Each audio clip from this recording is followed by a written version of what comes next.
What is going on, Casually FC? Welcome to another installment of the Casually Chelsea show. Pardon the tardiness, but I just had to bask in the glory that was that goal that just put a damper in the Arsenal fans' day. Hey, man. TJ, if you're watching, I told you.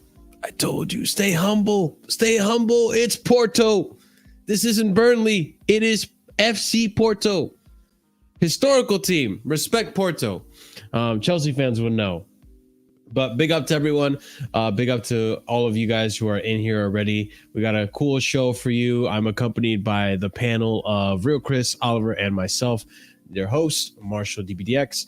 And as always, guys, to start off the show, just be sure to smash those likes. And if you're new here, subscribe to the channel, as it does help us out in reaching our 3K goal. We're almost at 2.5. So if we can hit that 2.5, I'd be happy. So let's go from there and build from there. But ladies and gents, let's get this show on the road. Got some interesting topics to discuss. So let's start off with the first topic I have here for you guys, which is right here, Raphina. So there's a little bit of a light being shed on the whole Raphina transfer that happened two seasons ago when Boli came here and took over. So right here we have in small text that I'm going to fix for you guys. Raphina's former agent and current Barcelona sporting director Deco. Leeds wanted to sell Raphina. Then bids came in even bigger than Barcelona's.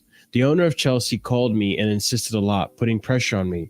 He really wanted to sign Raphina. So I guess the question to ask here is, would you now in 2020, now in 2024, in hindsight, would you guys still want Raphina at the football club? And I'll ask you guys in the chat as well. Hell no. Like that guy with... Yeah, like he ain't doing that great at Barcelona, right? Like he isn't doing like that impressive. Like he's Barcelona's not doing that great. Yeah, I know Barcelona ain't doing that great, but like he chose Barcelona over Chelsea. I like obviously ain't going the greatest, or we wouldn't be talking about like Raphina in 2024, would we? Like it's clearly not going great. Like I don't think any Chelsea fans would take Koundé. Like like we wanted him as well, but I don't think we'd take him now. I don't want to. I think we'd just go for different wingers. I'd rather even keep Mudryk over Raphina at this point, like as well. Like it's not much of a difference. Really? Yeah, like I don't know about that. I don't think know there's about much that one. I don't know. I don't think there's a big difference. That? I don't think there's a big difference. I don't think he does that well for like Barcelona. Like he doesn't start every game either, does he? He didn't start today, did he? I don't think. No, I don't think he did. For all I know. It was, what was it, Yamal and on the wings, it was Yamal and Pedri. So he was holding the bench for them too, basically, you're saying? Yeah, but he came on to Raphina's fault? Or is that just... I mean, Marshall, Yamal is like a 16-year-old kid from La Masia. So he's getting benched for a 16-year-old. It happens. I don't want him. Like we can look for others. I'd rather go for that Bayunica youngster who's everybody raving on about. Like go for him. I'd rather Tell, that's it. Yeah, I'd rather go for him. People like that. Just go for anyone. I don't even know how much Barcelona would even charge for Raphina. Like I'd go if we was gonna take him, 30 million max. 30 million max. For Raphina? Yeah. I think that's the thing for me. It would really depend on the transfer fee. Like, don't get it wrong. I don't think Raphina is a bad player, but I just never saw the hype to pay. At the time it was 70 million, 75 million. I just never saw the hype around him. I didn't get the hype to pay that kind of money for him. We obviously made the mistake of not making sure that he actually wanted to join us before submitting that bid, and we looked incredibly stupid at the time. Well, I think he did though, Oliver. But then Barcelona came in with a bid. No, his eyes were always set on Barcelona even before they bid. Because remember, if Leeds were gonna get relegated, then he had a 20 million release clause. So Barcelona, because of their financial situation, they were obviously going to be all over that compared to because it looked likely at the time they were going to get relegated. I think they actually survived on final day against Brentford, I believe. But yeah, I never saw the hype at the time, and let's be honest, he hasn't done anything since being there. They won a league title last season, and that's fair enough. I don't know how much of a pivotal piece he was, but hasn't been doing that well this season. And it would, like I said, really just depends on the transfer fee, because we have Cole Palmer that I think is clearing away the starter on the right hand side. So, you know, maybe I wouldn't mind Raphina as a backup, but I'm not paying 60 million for that. So, but he could play left wing, Raphina. He's versatile like that. Okay. I'm pretty sure he can play left wing. I could be wrong, but I'm pretty sure he can. Well? He is left-footed. Yeah. I like a Poch, wherever we have still Poch. I don't think he'd want to play Raphina and Palmer on the same side, unless he plays Palmer strike again. But God no. But even as like a left wing option, you guys wouldn't even consider him for Sterling? I think I'd rather or just Mudryk? keep Mudryk over. That's crazy that you're saying you'd rather keep Mudryk. What if you like? Do you guy's remember holding Mudryk's bench last this game? season. Like he ain't that impressive. Clearly. I know, but like Barcelona's not that impressive. Period. Like you really don't think Mudryk is any worse than this guy? I think Mudryk's probably a bit worse because he hasn't got the experience as like Raphina. I think obviously Raphina's a little bit better, but I don't think it's worth the hassle to go for Raphina. Like he isn't like that, like miles ahead of like a Mudryk or something. I'd rather go for someone else if we go get a winger, and certainly not pay over 30 million for Raphina. Certainly not pay over that fee, because that anything but that is just crazy. I think for a guy who barely starts for Barcelona this season. I mean, Somali and Morpheus. What are your thoughts on the Raphina situation here? Why are we hiding from the real news? Like, let's be honest, bro. Raphina, it's not happening. And I know it's not happening, but I'm just entertaining the hypothetical of in hindsight. How do we feel about it? I'll be. The fact they've got a right winger in Palmer now, a good backup in Madueke. I don't feel like you need Raphina, so at that point for me, he's an absolute player. But listen, why are we not here to talk about the real meat and potatoes? You know what I mean? Why are we not here to talk about the real meat and potatoes, Marshall? Marshall has his fillers, man. What does 2020, 2022, and 2024 have in common?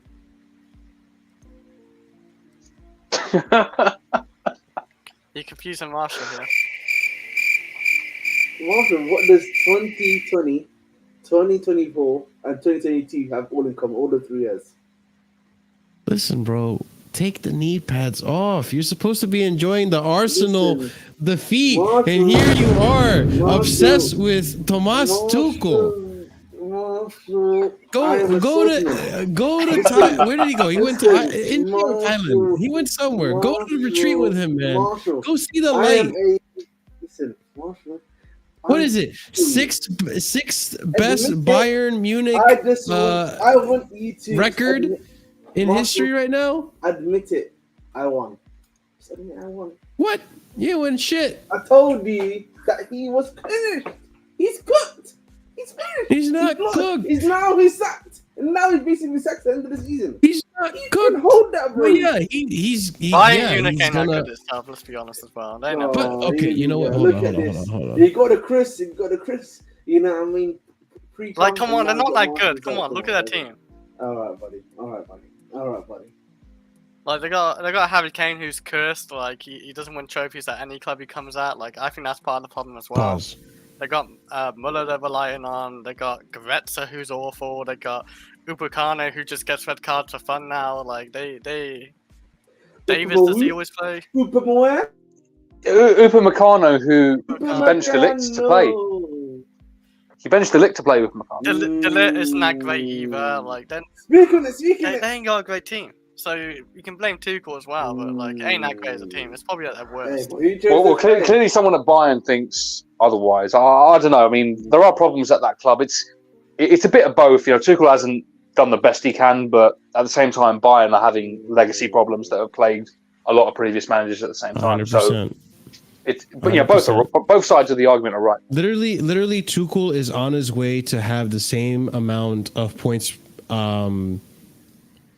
Of points as most Bayern teams that have won the league in previous seasons, but because there's an Invincibles now in the equation, now we're gonna try to talk like Tuchel's wash. Listen, man, you can have your agenda. That's all it is. You can have your agenda, but at the end of the day, when we're off stream, when we're like off a line and not on air. Speak on it. Speak the reality of the situation that he is just facing an anomaly. Listen, No. He's not speaking. He's not facing anything. He's a watch manager. You know what I mean? That's not my manager. He's not. You You're know a washed football manager, watcher, you know man. what I mean?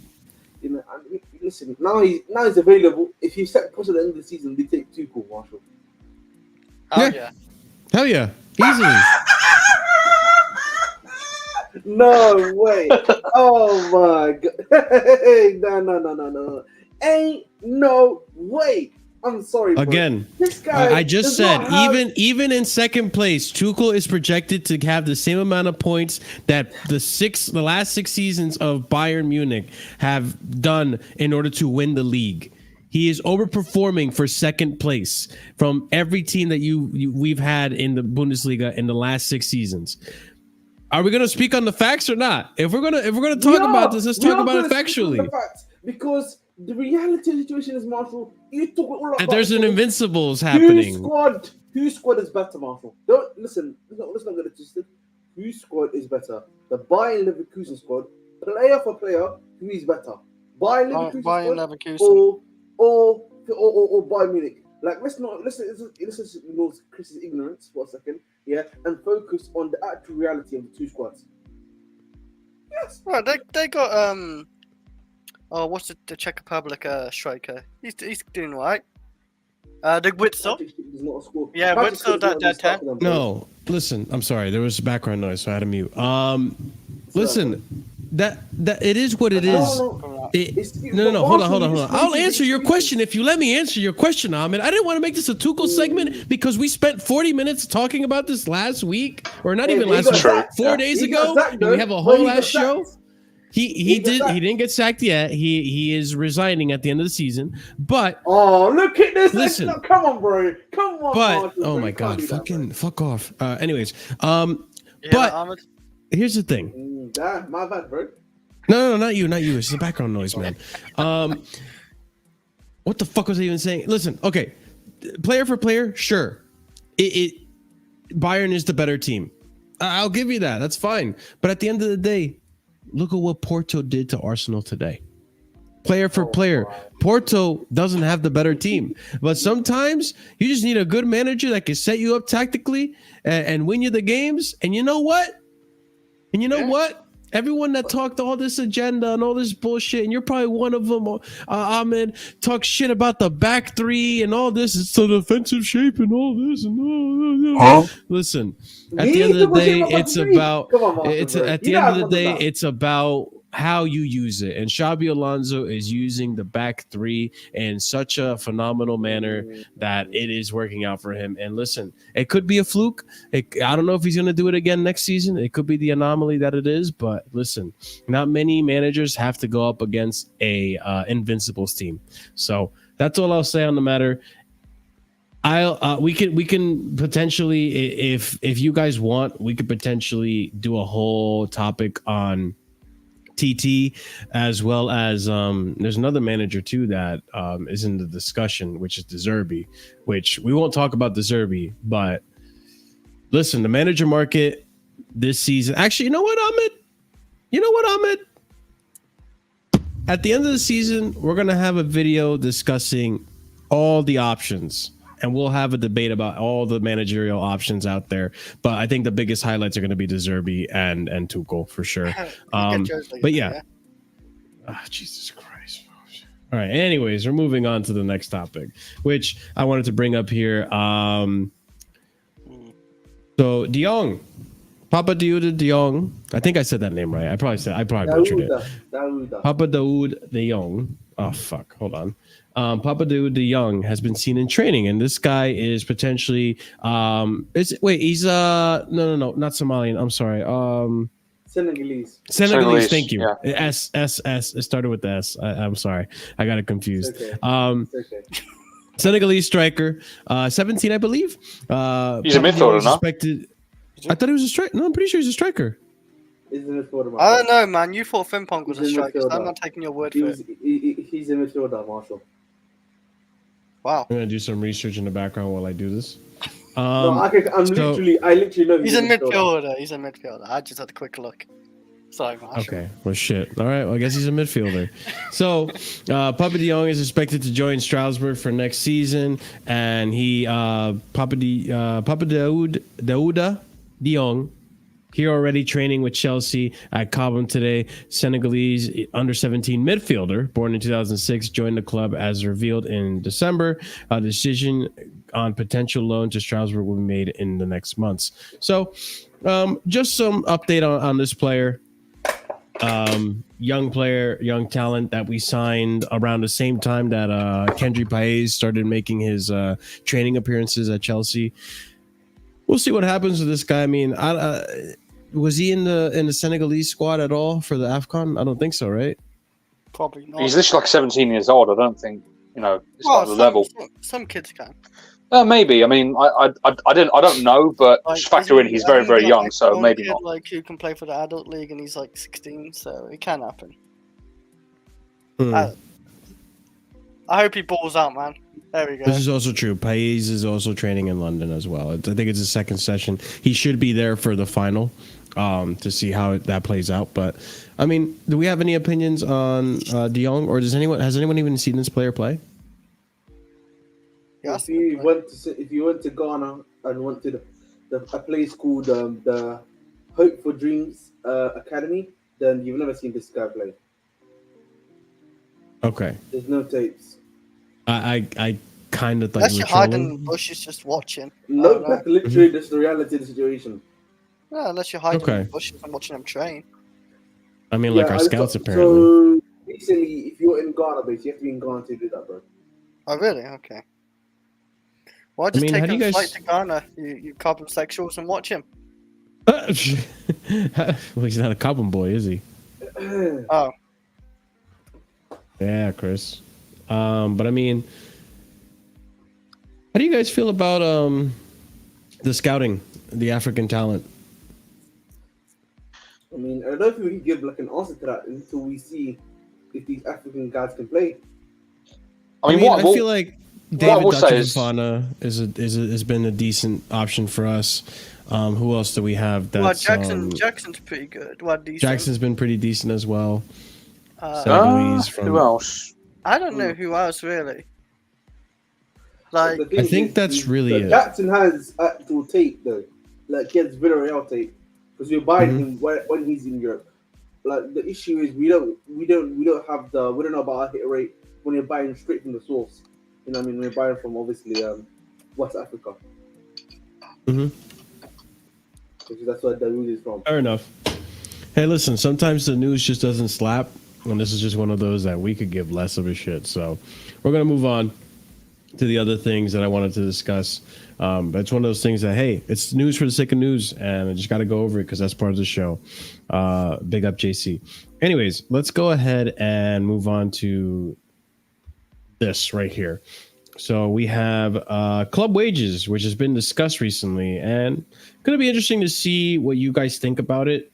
I have my feelings about it, but let's break this open to discussion between the four of us. All right. So we have here Vince, Daily Mail reporting Chelsea's players will share a modest bonus pot of just £500,000 if they win the first trophy of the Todd Boehly Clear Lake Capital era in the Carabao Cup on final on Sunday. Then next tweet we have here: we know Chelsea have a wage policy where they don't want to pay many players, if any, over 100k to 150k per week, according to Matt Law in the London is Blue podcast. So I understand having controlled wages, especially in this day and age with we've seen like players like the Saudi money and the wages that they're getting there with the likes of Benzema, Conte, and so on and so forth. We see it even before that with Mbappe as well as Neymar. I understand not going crazy with the wages, but at the same time, do you guys feel that 100 to 150k a week is a little too frugal? Because in my opinion, I feel like it is a little way too frugal. Like we should have certain players that maybe we shouldn't, unless it's like a prodigy, like a Haaland type or like a Mbappe type, where we shouldn't touch anywhere north of 300K a week, but there should be certain players that we can pay 200 to 250K a week, in my opinion. What do you guys think? We've done a few players already on 250. Well, okay. To give context, obviously, the 150 to 100K a week was implemented during the January transfer window of last season. Once we had the structure in, when Bowley came in, he was free balling it with Koulibaly, with Cucurella, Sterling, so on and so forth. 75 and Enzo's on 180 and Nkuku's on 195. Enzo was in January though, so that's the only outlier of this rule. Mm-hmm. Yeah, like Fofana's even on 200K a week, and that motherfucker just doesn't. Yeah, but that was summer though. Yeah. I'm just saying that fucker doesn't even play. He just gets the boots on and plays. So if I may, I think if you look at the type of players that we're going for and the type of stuff we're going for, this price range makes sense because you're going for either top talent, in the sense of top talent which is up and coming, or like all the way there. So 100 to 150K would make sense. I don't know about you, bro. That makes sense basically. So, and the other thing is, unless we're going for like someone that's a proven, let's say a proven player that you know is going to give you that amount of goals week in week out, you probably of course would see one or two players or three players that would go above that range. Like they don't want to play many players. That's the keyword. Many players, I think, is the keyword. So of course they may be playing one or two or three others who are complete players. That's the problem. But like if you look at the model that we currently have, with it being strongly towards the young player policy, then it makes sense. Yeah. That's why we're going for 100 to 150K a week. Fair enough. I actually agree. Like, if is this actually true? Isn't Kunku? Yeah, no, and Kuku's planning on 195. Yeah. Well, I'd imagine near that because we signed in Kunku in December, so that would have been before before these wage policies. Ben Chilwell 200K. Obviously, that's not down to the ownership. Fofana 200K a week. Reece James 250. Sterling's on 325. Like Sterling's our highest earner. Mm-hmm. No. Ben Chilwell is down to the ownership because they gave him a new contract. Oh yeah, they did, didn't they? Yeah. Okay, yeah, but 2-year extension. You don't normally go down by your value. Like if you're doing around like 200K or whatever, 180, like you don't go down, you go up, or you just stay the same. Even Malang Sarr's planning on 120K a week. So. Which we will discuss Malang Sarr. Yeah, I know. What were you going to say before, Chris? About I agree with Ahmed. Like, if you're like a Mudryk type of player, like you're unknown, you don't know how good you are. Like maybe you have to give him like 100K to 150. Here's the problem with the big contracts we give. Like, so we give them like 8-year contracts. We'd have to renew that for a fair few years, so they can be stuck on that wage for most of their life. And so I don't understand why some players might want to be on higher wages because if you're on that prison contract, you want to be on a decent wage, at least like 200K or something like that. Because they don't have to up the wage at any point for like 6 years. If, like, say for example, Enzo, because he's on an 8-year contract, Mudryk's on an 8-year contract, he's on 100 and something K a week, so we don't need to up that no more, or for a fair few years unless we extend the contract. So. It's a tricky situation why how the owner's got to do that, because unless we stop doing a prison contract. Oh, no, we can't do the prison contracts no more, can we? We can, we just can't amortize over that length. Yeah. Okay. We can still have the same. We probably won't do it as much. Yeah, we probably won't do it as much now. Since we can't take advantage of it. I think one thing that a lot of people aren't considering is these sort of like wage restrictions that we're self-imposing, maybe forecasting potential wage caps in the Premier League, if that could maybe be introduced in the future, because as it stands, the other clubs are not going to be prepared for that, and we're on our way already. So if that comes into play in the future, then we're ahead of the game in that aspect. Yeah, I mean, to answer this question from before to Jacob, I think if I'm not mistaken, I believe the person leading the charge for those type of players, the world-class players, or you would say the world-known players, was probably Bowley. I think ever since Bowley has stepped down as sporting director, it's been more of organic approach in the terms of trying to find the talent before people find it. And a large part of that as well with the contract situation going to this as well is you guys know how it works. The longer the contract, the bigger the wage. And with a lot of these players, we're picking them up really cheap. If they end up being good or at least decent, you can sell them for more. Like even if you get a player for, let's say 20 bags, you end up selling them for 50 later on if they become like bang average. You know what I'm saying? Which is still profit in the long run. So I just found my bang average button.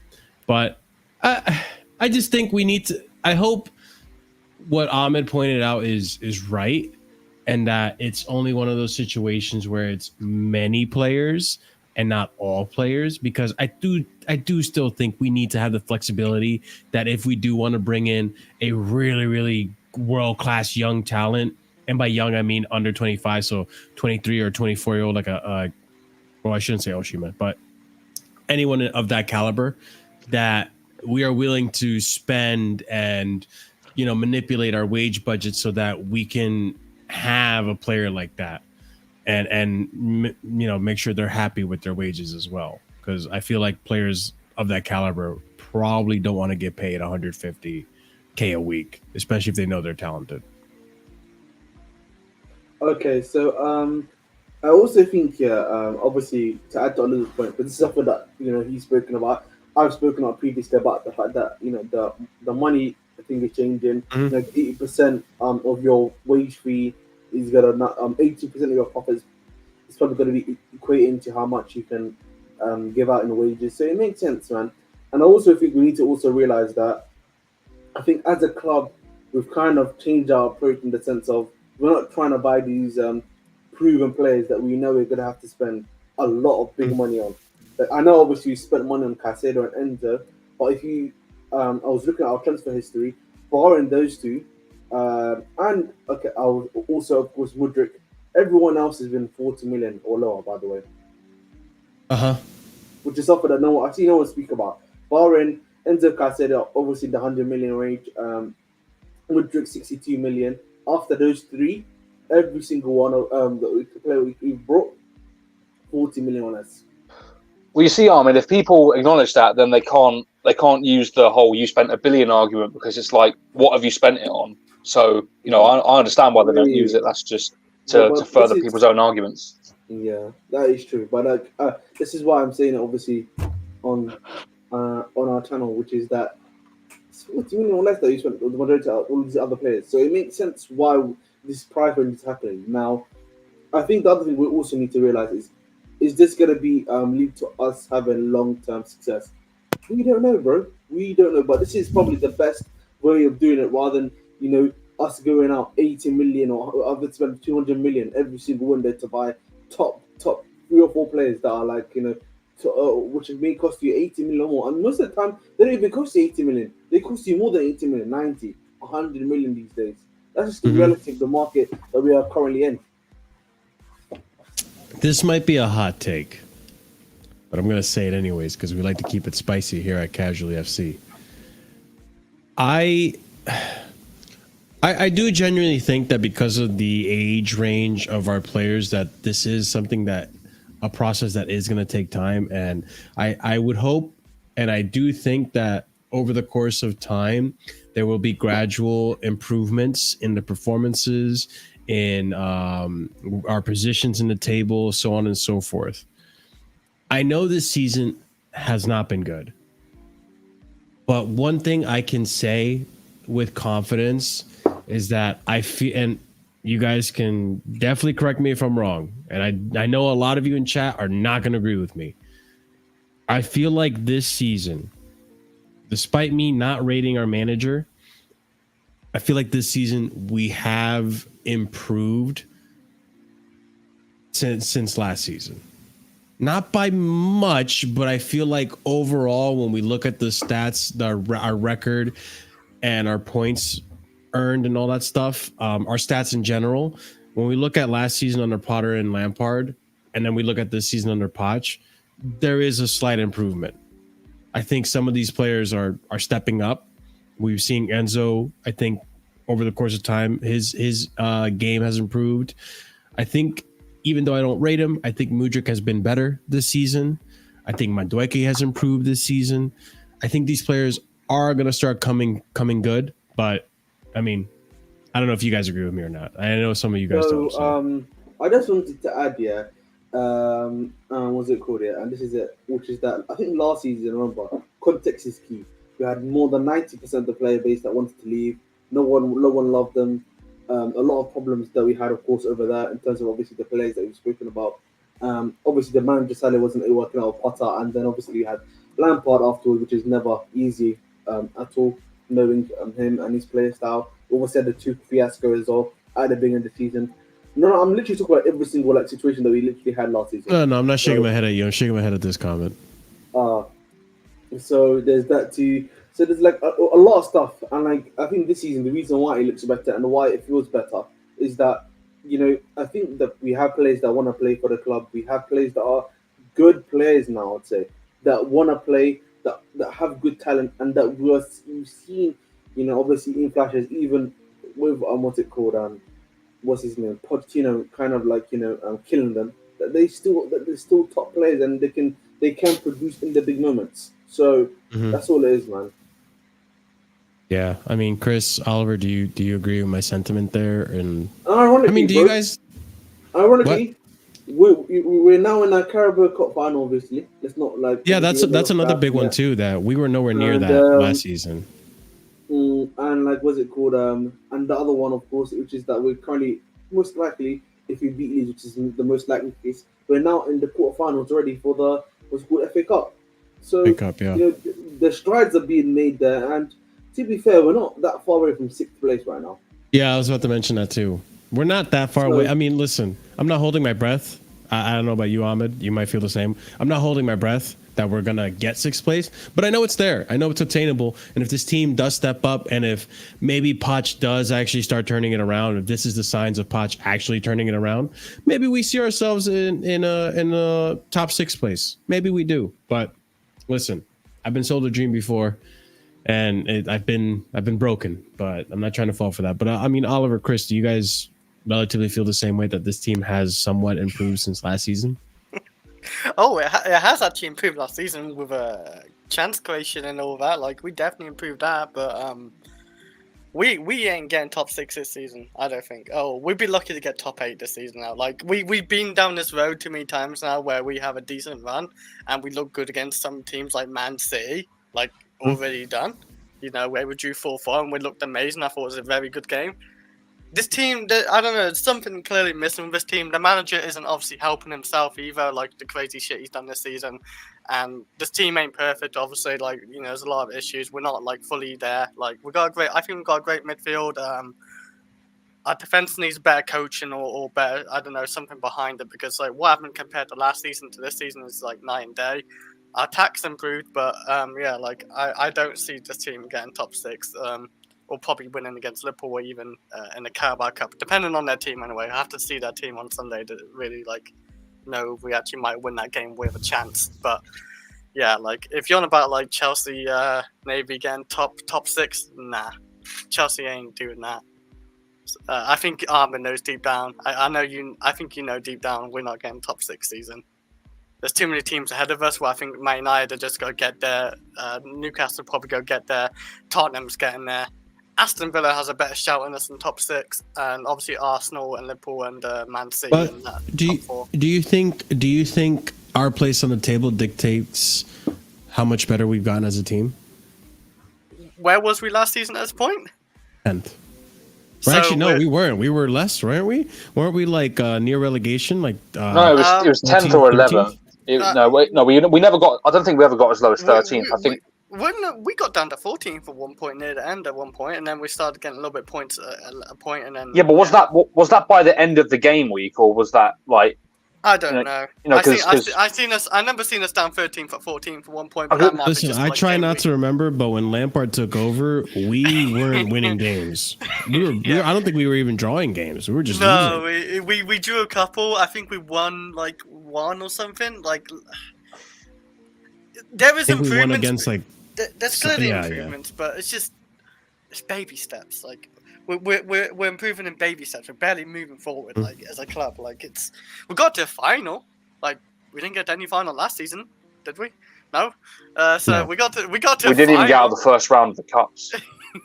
Like we got to a final, so that's something different. Like going forward, but. If we win it, then that's something else in itself. Like like winning a trophy with this team and Pochettino is something I didn't expect. By like mid-season or whatever. So yeah, like it's baby steps at this point. It's not like big steps. Mm-hmm. Baby steps. So Marshall.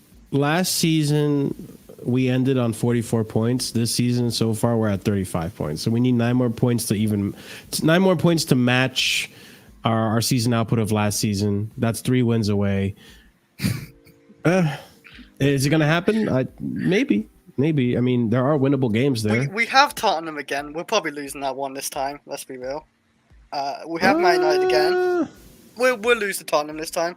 Man United, we might beat Man United this time. I don't know if it's home or away. I don't really give a shit. But I don't know. We might beat Man United this time. Who knows?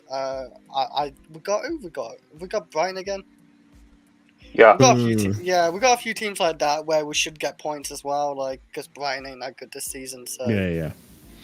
But yeah, going back to the original question, Oliver. I mean, I was saying how I feel like I'm seeing some improvement from last season, and if this keeps going, then I could see eventually a team where it is built in the mold that the owners were looking for. But do you feel that we've improved since last season? If I'm taking every factor into account, no. Okay. So I'll try and give this as much of a thorough breakdown as I can. So the things that we have working to our advantage this season, as Ahmed said, we have a roster of players now that actually want to be here. There is very few players that don't want to be here, and they are probably and those players are either on loan or training with the academy. We also don't have Europe this season, so that's less games. So theoretically, more time on the training pitch as a result of that. And our attack's gone up, our defense has gone down, so that's a net 0. Maybe even a net negative because our defense is genuinely that bad. And we're in the same position in the table, so I don't see it personally. I've just taken every single little variable and factor into account. There's no difference to me. It's a net 0. Oh, okay, fair enough.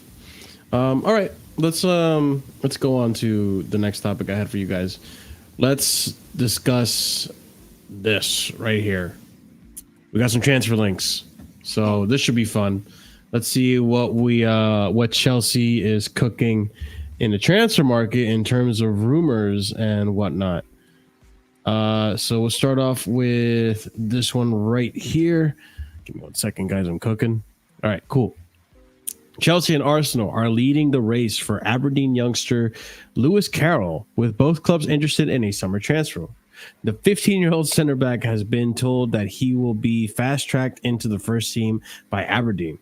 So that's coming from Jordan and The Athletic. Let's go on to the next one I got here. Chelsea want a new left back. They appreciate Alphonso Davies and are scouting Bournemouth's Milos Karkis. That's coming from Ben Jacobs and Simon Phillips. And then we have here, according to Sporting Bild, Chelsea and Tottenham are both interested in Bayern Leverkusen defender Edmund Tapsoba. So in regards to transfer links, I believe that's really all I have. But yeah, I mean, 3 links to 3 different players. We got a defender. We have, I forgot the other one already. And then we have we have 2 defenders, actually. Never mind. 2 defenders and another player right there.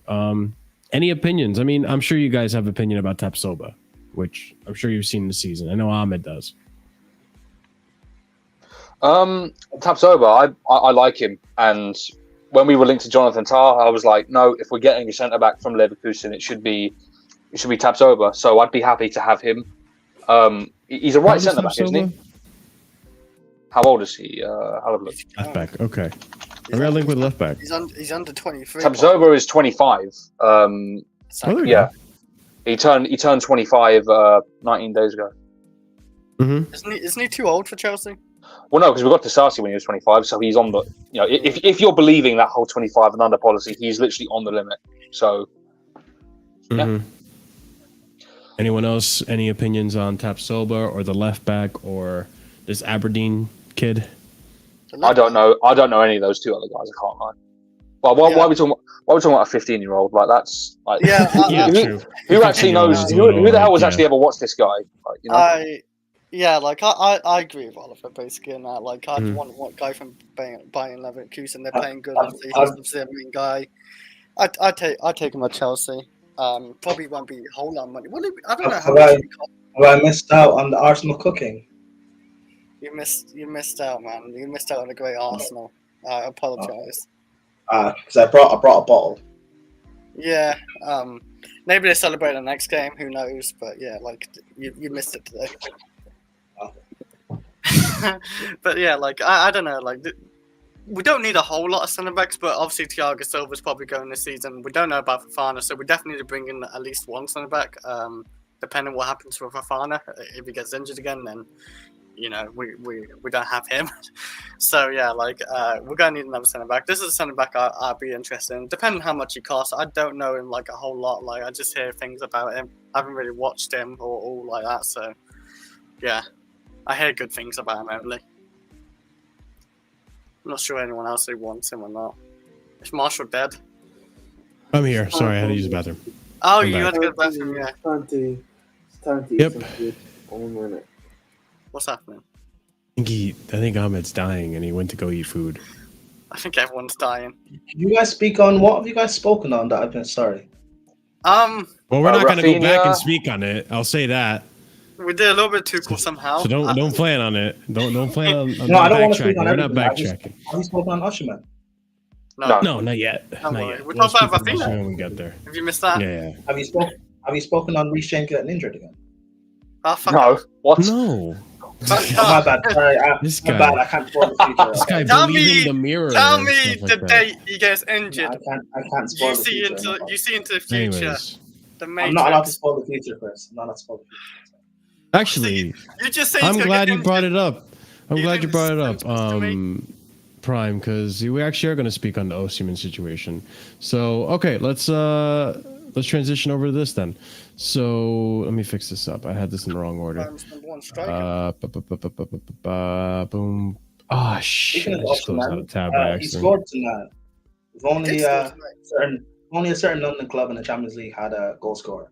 They wouldn't have lost, but it is what it is.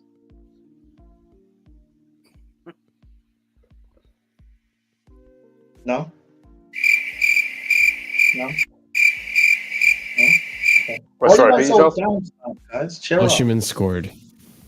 Osimhen. Oh yeah, I saw the goal. Good for He him. he bullied the hell out of that centre back. I did see that.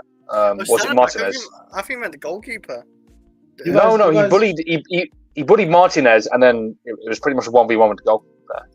Okay. Yeah, I didn't see any. I just watched a bit of Arsenal. It was a good goal. He just used his physicality there, and it was good. All right, let's now they fixed it up. Let's go ahead and go on to this next topic about the striker. So we're having a little bit of issues when it comes to Osimhen, but let's discuss it. So first things first, we have this that I'm putting in the back, and this. Okay, so Paris Saint-Germain have expressed interest in Osimhen. So Paris Saint-Germain will turn their attentions to Victor Osimhen if Kylian Mbappe decides to join Real Madrid, which, if you guys live under a rock, it's pretty much confirmed that Kylian Mbappe will be making a move to Real Madrid, which is going to happen as soon as both teams are ineligible to face each other in the Champions League. That's at least when it's going to be announced, ideally. Moving on, the feeling still remains that Victor Osimhen wants to play in the Premier League, according to Ben Jacobs. Then we have here Chelsea are sounding out alternatives to Victor Osimhen, with the striker now firmly in Paris Saint-Germain's sights to replace Kylian Mbappe, according to Nazar Cancela. Then we have here Victor Osimhen would prefer a move to Chelsea in order that he can follow. So he can follow the same type of path that his idol Didier Drogba did. Contracts contacts with the player have been going on for months now. A multi-year 7-year contract is ready for him, according to Rudy Galletti from Caught Offside. Then we have here some links. Chelsea are tempting Bayern Leverkusen striker Victor Boniface into a move this summer. That's according to Sport Bill, who says the Blues are very much keeping an eye on the 23-year-old as they look for strikers that their squad desperately needs. And then we have here Chelsea are also sounding out alternatives for Victor Osimhen. They are interested in Brentford's Ivan Toney and Brighton's Evan Ferguson, but will continue to sound out further options before the summer. So, hey, Ivan Toney is not off the table, which is good to hear from Nazar Kinsella. But Ivan Toney, Boniface, Evan Ferguson, Victor Osimhen seems like he's likely to want to move for the Premier League, but at the end of the day, money speaks, wages speak, and it is possible that we do lose him out to PSG. I guess Prime, since you wanted to discuss it, I'll give you the floor. What are we thinking about with Victor Osimhen, man? Listen, stop messing Actually, about. I should say this. Yeah? I'll say this, actually. Now that we've seen him on one of the world's biggest stages, an AFCON, after his appearances in AFCON, no. I'm not going to slander. I just putting that into context now. Do you still think this striker is the one that Chelsea needs? But we're not doing this because I've seen Didier Drogba, who will all agree is one of the best strikers of all time, Chelsea legend, flop at AFCON. Not doing this. We are not doing this. I've seen Yaya Toure, who's apparently at Premier League. He could have flopped goal. at AFCON, sure, but he's also not doing very great at Napoli this season either. Oh, he's still not right, Napoli in general. Napoli aren't doing great. Chris, I don't need your defensive. Napoli are not doing great themselves, so we can't put that all on Osimhen. Osimhen is the best striker on that list. I don't want a criminal in Toney. Evan Ferguson, who I like, but he's very, very young. He's not ready yet to be the main man at Chelsea. Victor Boniface, he's only having a breakout season. So let's see how he replicates this. And who's the other guy on the list? Everyone? Evan, yeah, that was everyone, yeah. Yeah, listen, for me, Osimhen is the best guy on the list. He's the best striker in the world that's available. I'm gonna give a poll to chat. He's the proven at this level.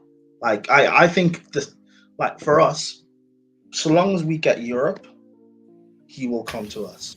I think the only stumbling block will be European football, and that's probably why, like PSG, I don't see why he would want to go to PSG. Like, fine, maybe we can say the money, but PSG are a mess. So if he goes there, I mean, we're a mess too. Win the league, but yeah. But like, PSG have been a proven mess for over a decade. Sure. This product of theirs just hasn't worked or done anything. Taking a while. So yeah, he needs to. So yeah, listen. If we're spending, how much is Evan Ferguson going to cost from Brighton? Like 100 mil, apparently. Yeah. So if he's going to cost 100 mil, Tony's going to cost 100 mil. Get me the proven striker in Osimhen. That's my thing. Now, in saying all of this though, and I don't want us to necessarily sign any more players or first team players until we know who the manager is. That way we can sign players to suit the system. If we bring in a manager, as much as I want Osimhen, if Osimhen doesn't suit the manager's play style, then it's a waste spending that big money on him, right? So bring in a manager, and if the manager's play style suits Toney more, then go get Toney. So I think that for me is the big thing. It's not about signing players now. It's about getting the right manager that will suit. That is the big problem. Because I don't want us to spend money on Toney or spend it on Osimhen or whoever. And all of a sudden, these guys flop because they just don't suit our system.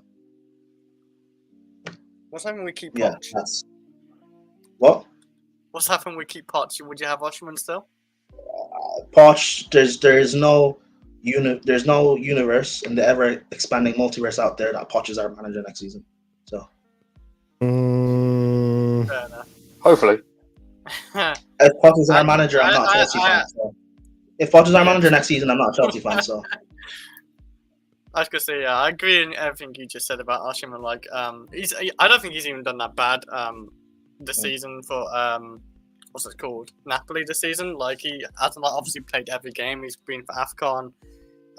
Didn't he have a little injury this season as well? As having a bit early on. Well, not early on, but like, I believe he's had something, yeah. Yeah, he had an injury. I remember hearing an injury. He's out for like a few games anyway. So like, I know he's missed a fair few games, and I think he still scored just as many goals as Jackson this season, with like obviously less minutes in games. So yeah, like I know he's a big improvement from Jackson. There isn't like many strikers out there. Like you could say Ivan. Yeah, I know, but like I'm just saying, like you can say Ivan Toney. You could say Ivan Toney, but does he want to go to Chelsea? Like, he's been hinting Arsenal more than anything right now. I don't think he's the realistic one to get. I think he's going to Arsenal. Arsenal clearly want him. They don't have a striker themselves as well. And he's more affordable for Arsenal. We can afford Osimhen anyway. Like, he'd be like 100 mil, 120. I know Todd Bowley and all that, and Chelsea can afford that still, however they do it. So, yeah, like, and we'll still be selling players in the summer, like Gallagher and all that, most likely. So, we'll be making the funds as well as we go. Give me Osimhen, because we do need another striker. We'll probably need another winger too. But like, I give me Osimhen. I have all those strikers. Also, not taking Ferguson. No way. If you're telling me that we other options is like, again, I really like Evan Ferguson, but like if you're telling me our other options is Evan Ferguson, who is not even a starter for Brighton, and Victor Boniface, who's only had one season, or what's his name, Victor Gyökeres, who, yes, he may be having a good season this season, but last season he was in the Championship. Like, I would rather use Datro Fofana as a striker next season than Datro Fofana and Jackson, because if we're looking at these young, unproven, talented strikers, we've got two. We've got Jackson. We've got Datro Fofana. Use them. So if you're not going to get me the proven guy, use the two that we already have. You can't argue with that. Like Ferguson, he's unproven as well. He looks good. But what they're demanding. Look good? I don't know. Well, I don't know. He got a hat trick once this season. Everyone's writing. Is that the only goals he got? He's got no other goals but that. I wouldn't be surprised if it is. I'm pretty sure he probably has other goals too, but I'm not convinced. I know he got injured straight after that, yeah, they apparently want like 180 million, for Ferguson. No way. Like Prime said, we have Jackson. We would rather just play Jackson and Fana. Like, it's just because even if we sign Evan Ferguson, we still need a first choice striker. This is the same problem we have with Jackson. He's good, but we need a first choice striker. Get me off. Stop this messing about. Just get Osimhen or use Datro Fofana and Jackson for another year or two. I'd rather do that. It's another thing. Obviously, Tony has Premier League experience, but Tony's like 29 years old, and Osimhen's like 25, 24 years old. So, like, it's a big age difference. You're gonna have Osimhen a lot longer, and you're gonna have Ivan Toney. We don't know how long Ivan Toney will last anyway as a player, so he might get done over for another thing he's done. Who knows? But Chris, even though he hasn't had the best AFCON and the best season this season, you would still take him? I don't think it's that bad this season, like, in his league. I really don't. Like, I think he scored just as much as Jackson, but with like half the minutes played, so, and more assists actually, if I'm thinking anyway. I think he's got more assists than Jackson this season. He's a big improvement from Jackson. He's a big improvement. So I would have him. If we can afford it, I would have him. We need another one striker. I don't disagree with that. Oliver, where do you currently stand with the whole Osimhen situation, especially now that we've seen what happened at AFCON and so on and so forth?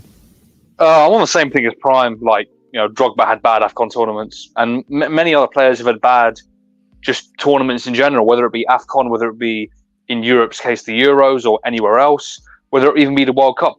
Good players have had bad tournaments and still they're good players.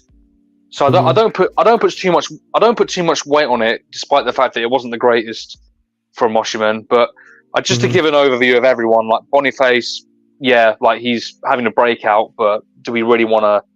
It's about the proven thing, isn't it? We want someone proven. He's not that.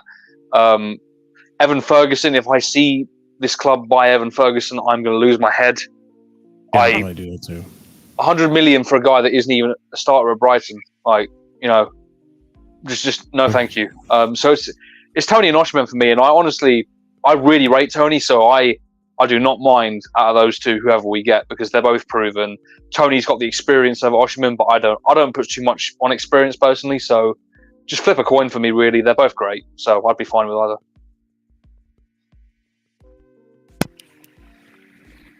I mean, if I had to put my 2 cents on it, I'll be honest. I feel like I've always maintained the position of I'm not convinced by Osimhen.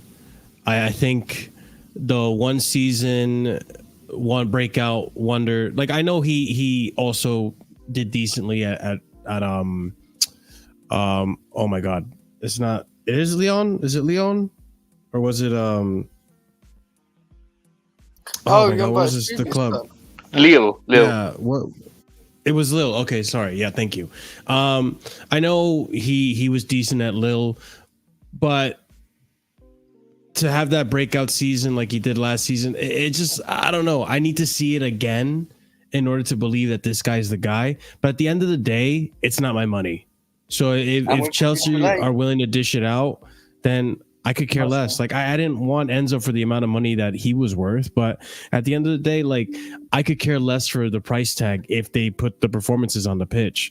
So I've never been a big stickler for the price tag, and you'll never hear me really point out, unless it's actual banter, that like, oh, this player was worth this much and look at what he's doing for you and your team. But at the end of the day, if he comes in for the price he comes in and he bangs, then cool. Good for him. That's awesome. That's what we want. But if he doesn't, then, you know, I stand by where I stand, where I want to see him do it again. I want to see him have a consistent, like at least 2 consecutive seasons where he's in that conversation for best striker of the season, you know? So that's where I stand with Osimhen. Go for it, man. I don't get people saying they have doubts about him. I don't get it. Last season was not his breakout season. I don't like a breakout season is what Victor Boniface is having this season, where this is the first time he's scoring goals. A breakout season is what Victor Gyökeres is having this season, where it's the first time they're scoring goals. Osimhen's been doing this for a number of years now. He had a breakout season when he was at Lille, where he was scoring goals. He was bought for big money, I think like 70 mil or something like that, or 75 mil, which is huge money for Napoli. They brought him in, and within a few years, he got them a Scudetto, a Serie A title. That doesn't Napoli hadn't won one in donkey's years since Maradona. Like, do you know what the equivalent? That's the equivalent of if Harry Kane had won Spurs a league title. Like, that's massive. Like, people don't. Like, if people have reservations about him, fine. But like, when I hear Chelsea fans say he's Lukaku 2.0, and the alternatives they give me is like players who are just not of the level, you're gonna hold us back. I know you're not serious. Like, aren't you, as Chelsea fans, are we not sick of missing out on these elite targets and getting the B tier? Haaland was right there. We bought Lukaku. Van Dijk was right there. We bought Rudiger. Now Rudiger turned out to be great, fair enough. But like Alexandro was there. We have Alonso. Like, can we not just get the best in class that's out there and bring him into our club? Can we not do that? Well, we hope. Well, that's all I have to say. Like, yeah, like that's why I want as well, because like I don't think he's done even that bad this season, and even like 2 seasons. You say like obviously last season where he scored 26 goals. I think the season before that he scored like 18 goals anyway, so it wasn't like that bad. Like, well, not bad, but like it wasn't like too far off from his other goals anyway he scored. So yeah, like he's been doing it for a few seasons, a couple of seasons anyway, like scoring wise, and like Serie A isn't an easy league, especially if you're not playing for Juventus, like the best team in the league. And he obviously, him and Cavachile and all that, like obviously helped Napoli win their league as well. So yeah, like he's good enough to win leagues and all that. He's good enough to come to Chelsea. Like we are far from. We need to start getting top four, and I know Osimhen is the guy to help us get top four and maybe win other trophies as well. So. But here's the thing, though, like what Prime was speaking on, like he mentioned it right there, and I get what he's saying, but at the same time, it goes back to what I was saying, that I need to see a consistency. I need to see, like, the eye test needs to be there for me. I need to see it, that it's not. I need to be proven that it's not a fluke, that it's not a one time and done. You mentioned Haaland. Haaland was doing it at Salzburg. Haaland was doing it for Dortmund. You know, but not at that level. You know what I mean? Like, I know that at Lille he was cooking. You know, but then people are always going to say, "Oh, it's a French league and all this and that." Fine. Then he goes to Serie A and he's doing it last season for Napoli. But was he there for the season before last season? Yeah, like with Haaland, people use the same excuses with Haaland too. Oh, he's doing it in the, doing it in whatever league. Oh, it's just the Bundesliga, high line tax. Like, not Haaland's last season, he won a. No, but I wasn't doing that because wait, but at the same time, like, I feel like that's a little bit. I know, but like, I feel like that's a little bit disingenuous though, Prime, because like, I feel like people weren't saying about Robert Lewandowski, and Erling Haaland was like right behind Robert Lewandowski. In terms of goals, yeah, but there's no Lewandowski in the Bundesliga. There's Vlahovic. There was at the time that. Oh, you mean in Serie A? Yeah, that there's what you can say Vlahovic and you said and you Lukaku, I think Lautaro probably for Italy, and he's able to like be on par with them in terms of goals, and he was able to win his team the Scudetto, competing with Napoli, competing with Inter Milan, or not Napoli, competing with Juve, competing with Inter Milan, competing with AC Milan. People don't remember, like the season before last, AC Milan won the Serie A with Leao and Giroud and stuff. So, like, I think it's kind of because the same stuff people are saying about Osimhen, they said about Haaland as well. It's the Bundesliga, high line tax, easy league. But when you do it in a possession-based system, his style of play is ugly. He can't do what Pep will want him to do. He can't press. He can't drop deep. Yada yada yada. He comes to the Prem and he breaks the goal scoring record. I'm not saying Osimhen will break the goal scoring record. Haaland is a freak in terms of scoring goals. But when the best in class is out there, why are we trying to downplay what he can do? Because he will sign. If Arsenal sign Victor Osimhen, I guarantee he will give them the Premier League title next season. I can guarantee it. Oliver, do you want to say something on Osimhen? I just wanted to ask this question, to the doubters, to people that have questions about Osimhen. Should we bring him? Who's your alternative? Because we all agree that we can't rely on Jackson and Brozier and whatever, and Fofana's a question mark. Will he go on loan next season or not? And even with him, it's only early stages of him doing well at Burnley. So, if not Osimhen, then who? If the links are true, I'd rather an Ivan Toney, because at least like with Ivan Toney, I've seen him. I've seen what he can do, and I've seen the consistency there. At least you've been able to provide an alternative there. Like a lot of other people, especially on social media, they're just like, "Oh, I don't want Osimhen." Okay, well then what do we do? Because we're not going into next season with alternative Osimhen though. That's my point, Prime. Who? There is none. There is none. Exactly. Tony's older than him, fine. But Tony is 27, 28 years old, and he's never played in any. 27 years old, and he's never played in any sort of European competition. He's never won any sort of trophy. Osimhen is much younger, and he has already been the best player on his team, leading them to a league title. Can't lie. Tony does not play for his own country. Osimhen does. He leads his country. People can It's say quite he hard didn't do well to at play for AFCON, England. fair enough. But in order to qualify for AFCON, Victor Osimhen was top goal scorer in Africa over the likes of Mohamed Salah, Sadio Mane, Victor Abubakar, all these gunmen, top goal scorer. Like, that's all disrespect towards Osimhen. He's the best, because if he goes to Arsenal, he will win them the title. And all I'll hear is Chelsea fans crying, saying that, oh, Bowley, why did you go and buy Victor Boniface when Osimhen is out there? Yada, yada, yada. It's the same thing we did with Haaland. Like, money, it's not our money, it's Bowley's money. He's going to spend it. That's why. Right, best in class. That's why I said, like, when it comes to the money, I could give less of a shit. I just want to make sure we pick the right character.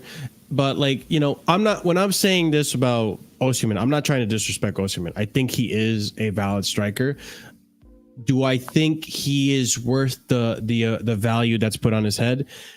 I'm not convinced he's worth that much yet. I need to see that high level of a season consistently, in which I'm looking at his stats, and in my head, I can't help but think that Osimhen had the trajectory that Nicholas Jackson is currently on.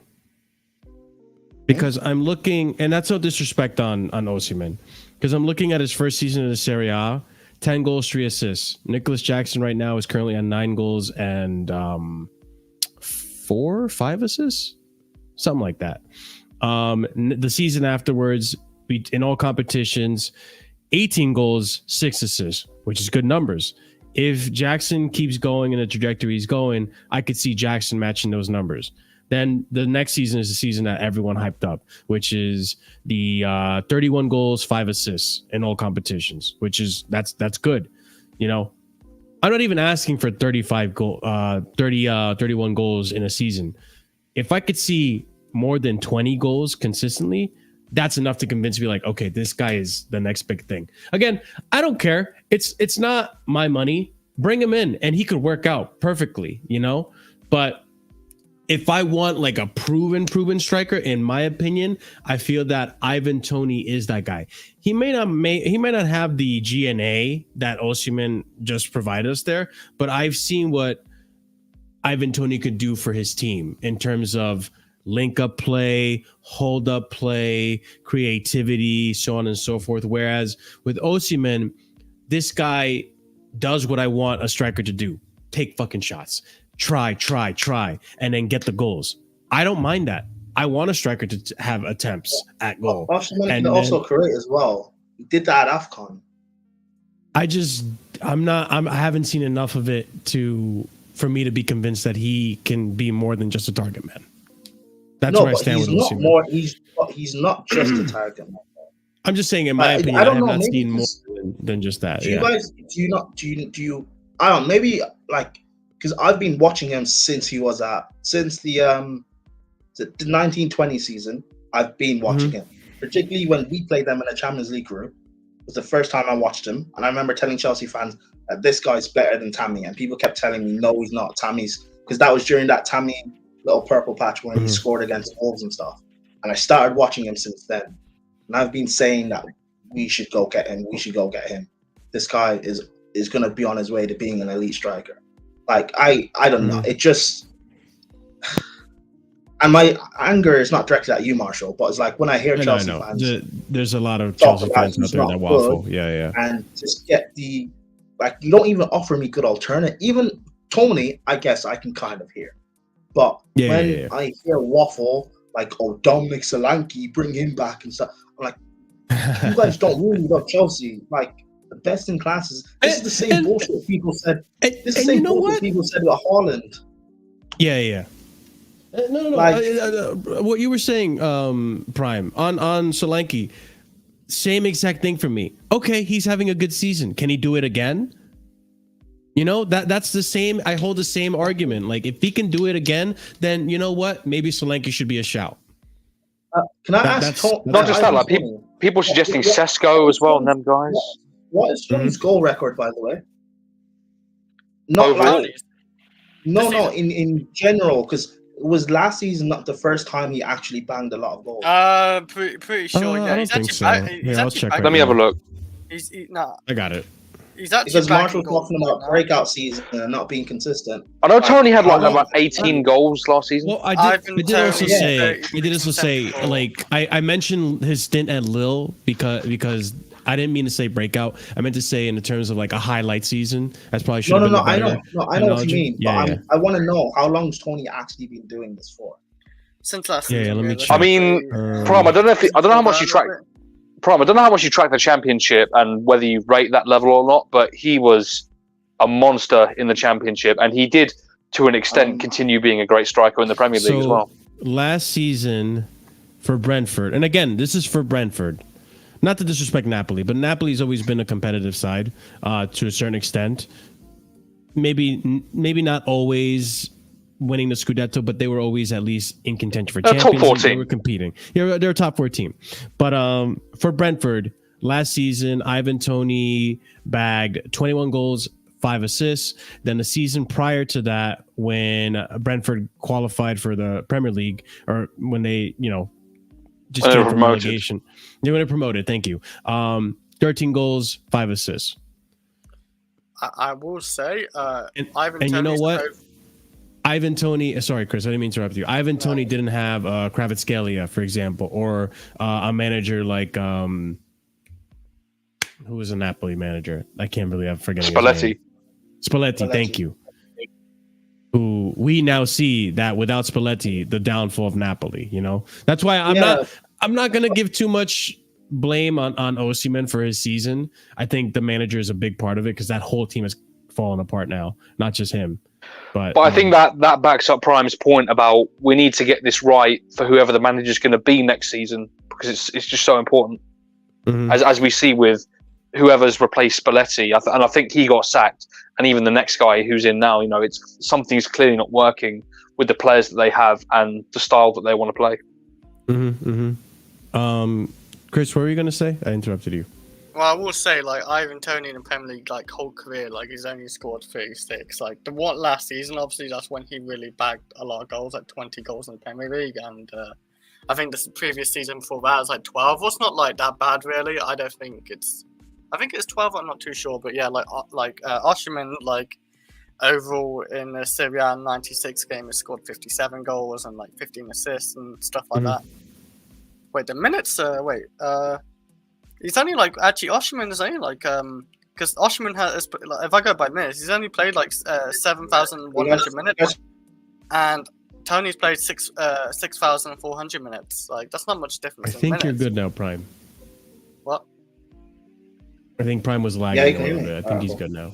Yeah, like, so the minutes not even that far apart. So on minutes, like, Osimhen is a lot better than Tony, but they're two different leagues, in all fairness, so it's hard to say that.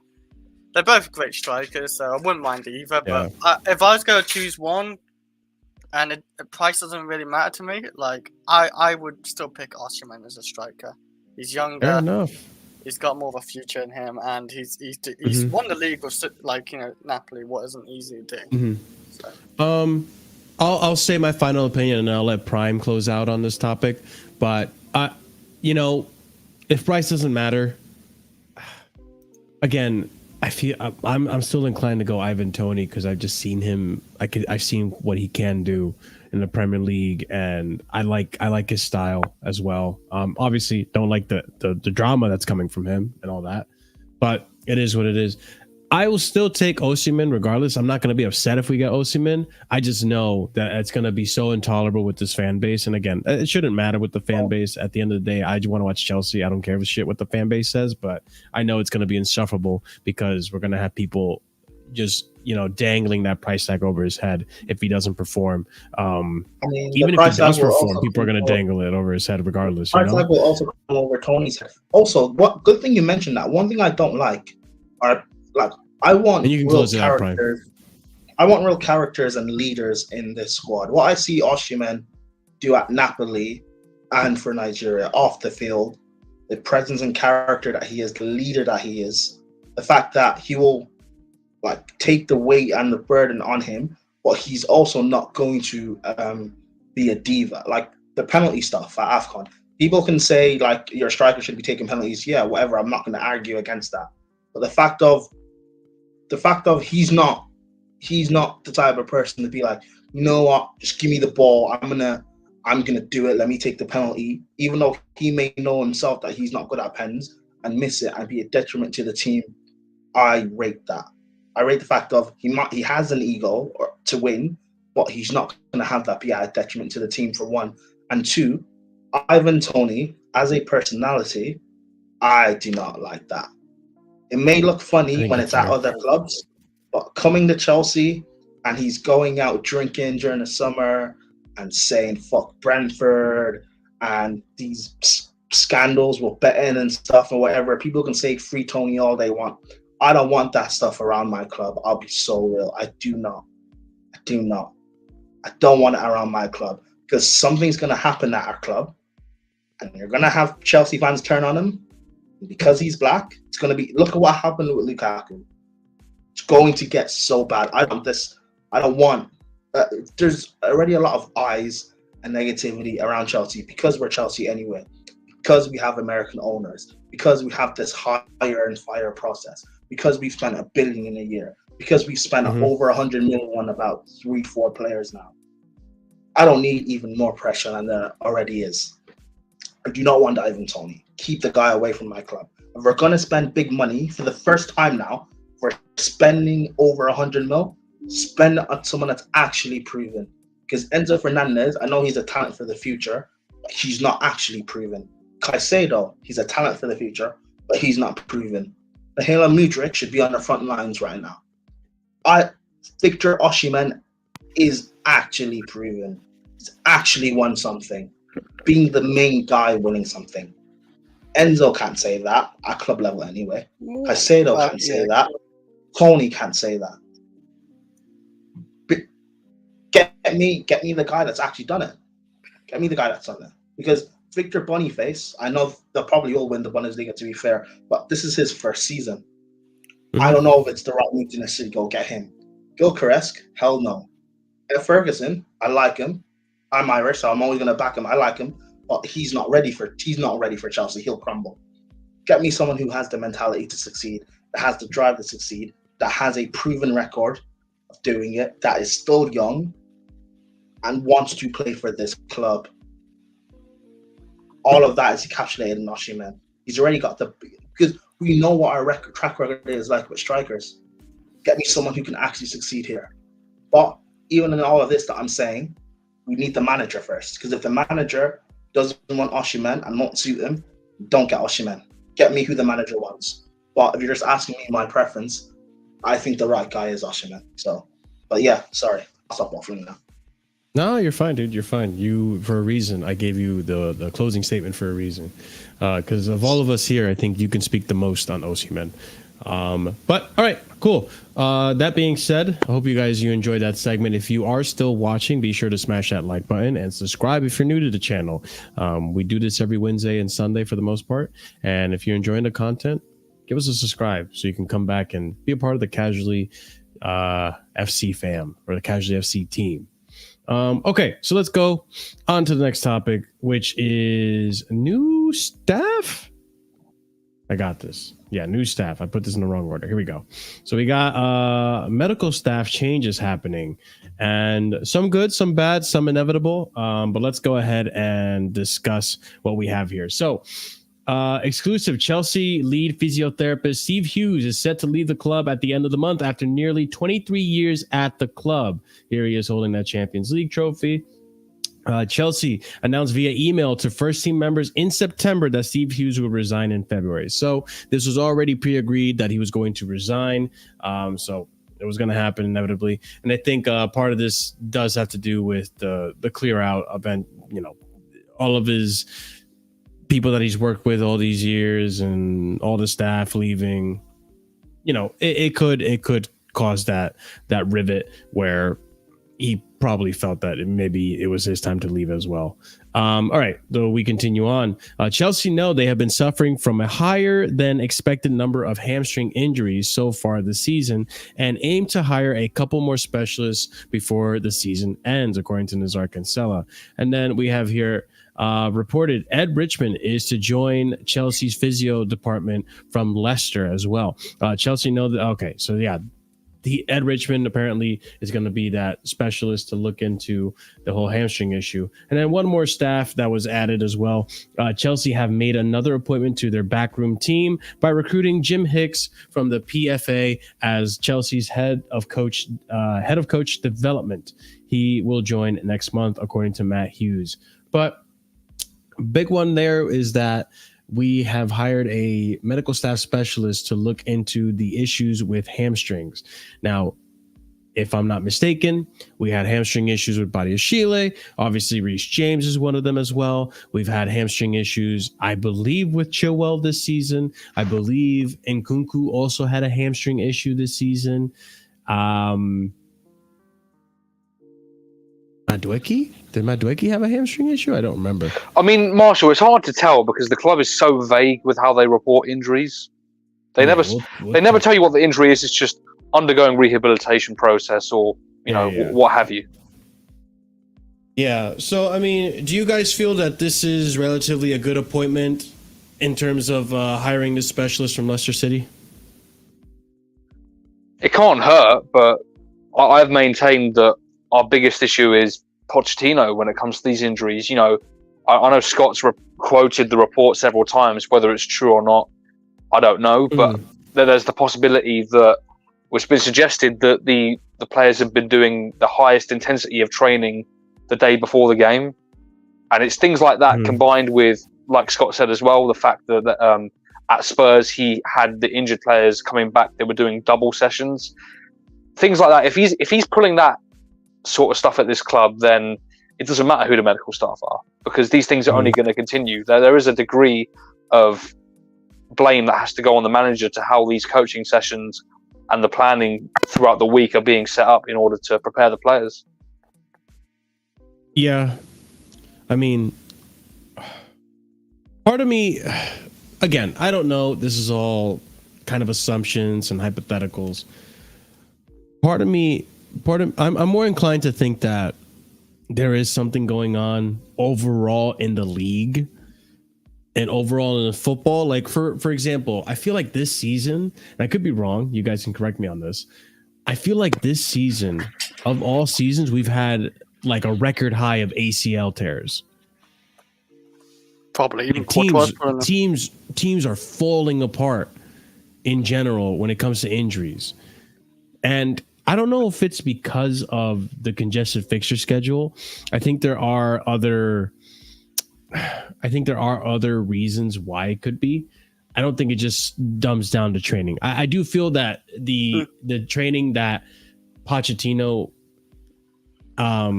puts the players through is a rigorous training, but I would like to believe that a lot of it's conditioning, and when it comes to conditioning, it's meant to reinforce your muscles and strengths, not to really break you down like what's been happening.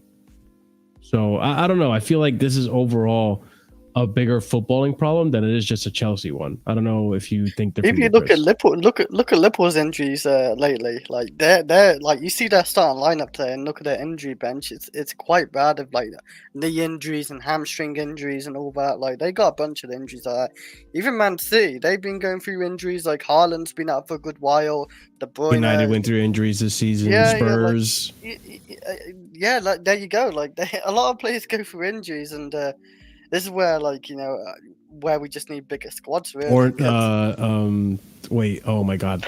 No, we don't need bigger squads. The managers need to be more, more willing to rotate. That's what I see. That's what I see with. You say rotate, but look at our bench. Like it's not the greatest. No, but like I'm looking at like a Manchester City. They don't always they do rotate, but they don't always do it to the greatest extent. Like these are big football clubs. They have a lot of money and they have big squads. Yeah, like I'll give you an example from us. Like granted, this isn't really us having a great squad, but we have Caicedo that gets a fever on Christmas Eve, so we throw Ugochukwu in, who's recovering and who shouldn't have even been on the bench. Probably was only there because of lack of numbers, but we have him starting the game, being rushed back in. We could have used Alex Matos there, but Pochettino didn't have. he didn't have the courage of his convictions to go ahead and do that. So there's players like Maatsen as well, like you said, like he could use Maatsen at Like, back this season. So, but the problem with these managers is they're too fearful of their own job security. They'd rather risk a player to save themselves and get a I don't result. believe that with a lot of managers. Like, I don't believe Klopp ever fears his job in, jeopardy or Well, no, but or like even like Pochettino at the start of the season. no, but the difference is Klopp has never rushed a player back. Or at least to my knowledge, this season he's never rushed a player back. I mean, if you want to say Thiago, if you want to say Thiago, I'd say Thiago is literally made of like paper mache. No. We'll see, like with even just like Salah, because Salah's injured, right, and he might make it for Chelsea, but if he does start for Chelsea, that's like kind of rushing it. Like, if Klopp rushes him back, then he's a fool. But that's a hypothetical. We'll have to wait and see for the weekend. But like, where I don't like with this international, fine, if we got to do international, of course, but what's the point of having friendly internationals? Like, that doesn't help our players or your players, say for international, so they get injured and they can't. But again, Chris, that's down to the managers, because when I see Harry Kane playing all the friendlies, like, granted he doesn't get injured all. Yeah, but they don't care for their clubs. He doesn't get injured as much nowadays. But when I see, like, for example, Southgate playing Harry Kane in every single friendly. Yeah, no need. And it's not just Harry Kane, but this happens with multiple players. You play big players in these meaningless games, and they pick up injuries, and everyone's like holding their head, wondering why, when the player shouldn't even be playing in the first place, because it's a pointless game. Like you should be giving like people like Solanke, like for example, in strike for England, or Tony. Solanke, Watkins, whoever you want, but they have a load of different attackers they could use, and it's just crazy they have to use Harry Kane all the time, even like. Listen, the schedule is a problem, but I do think there is a degree of blame that has to go to both the international and the club managers as well, because they overplay the hell out of some players, and this is what it leads to. Look at Arteta with Saka. Like, Saka's had some injury problems this season, and you mean to tell me that it's sustainable for him to be playing as much as he does? That's a choice not to have a competent backup to him, or to not use, say, Reece Nelson or whoever they have there. So I'll say this. I'll throw this out there, because Hassan, I hear you, but at the same time, we're seeing an increase of injuries overall in football. But lying about a knock has existed since the beginning of football. This isn't new. This isn't another reason why these injuries are occurring more often than not. What I will say, and I did hear this take from Kafka's and ESPN. It is an interesting take. What if part of the reason is the new, first of all, just the technology around football? Let's just put it that way. I think the technology around football, the boots are now lighter. The turfs are now more unnatural than they've ever been. Most turfs are artificial turfs. Now we have things like that.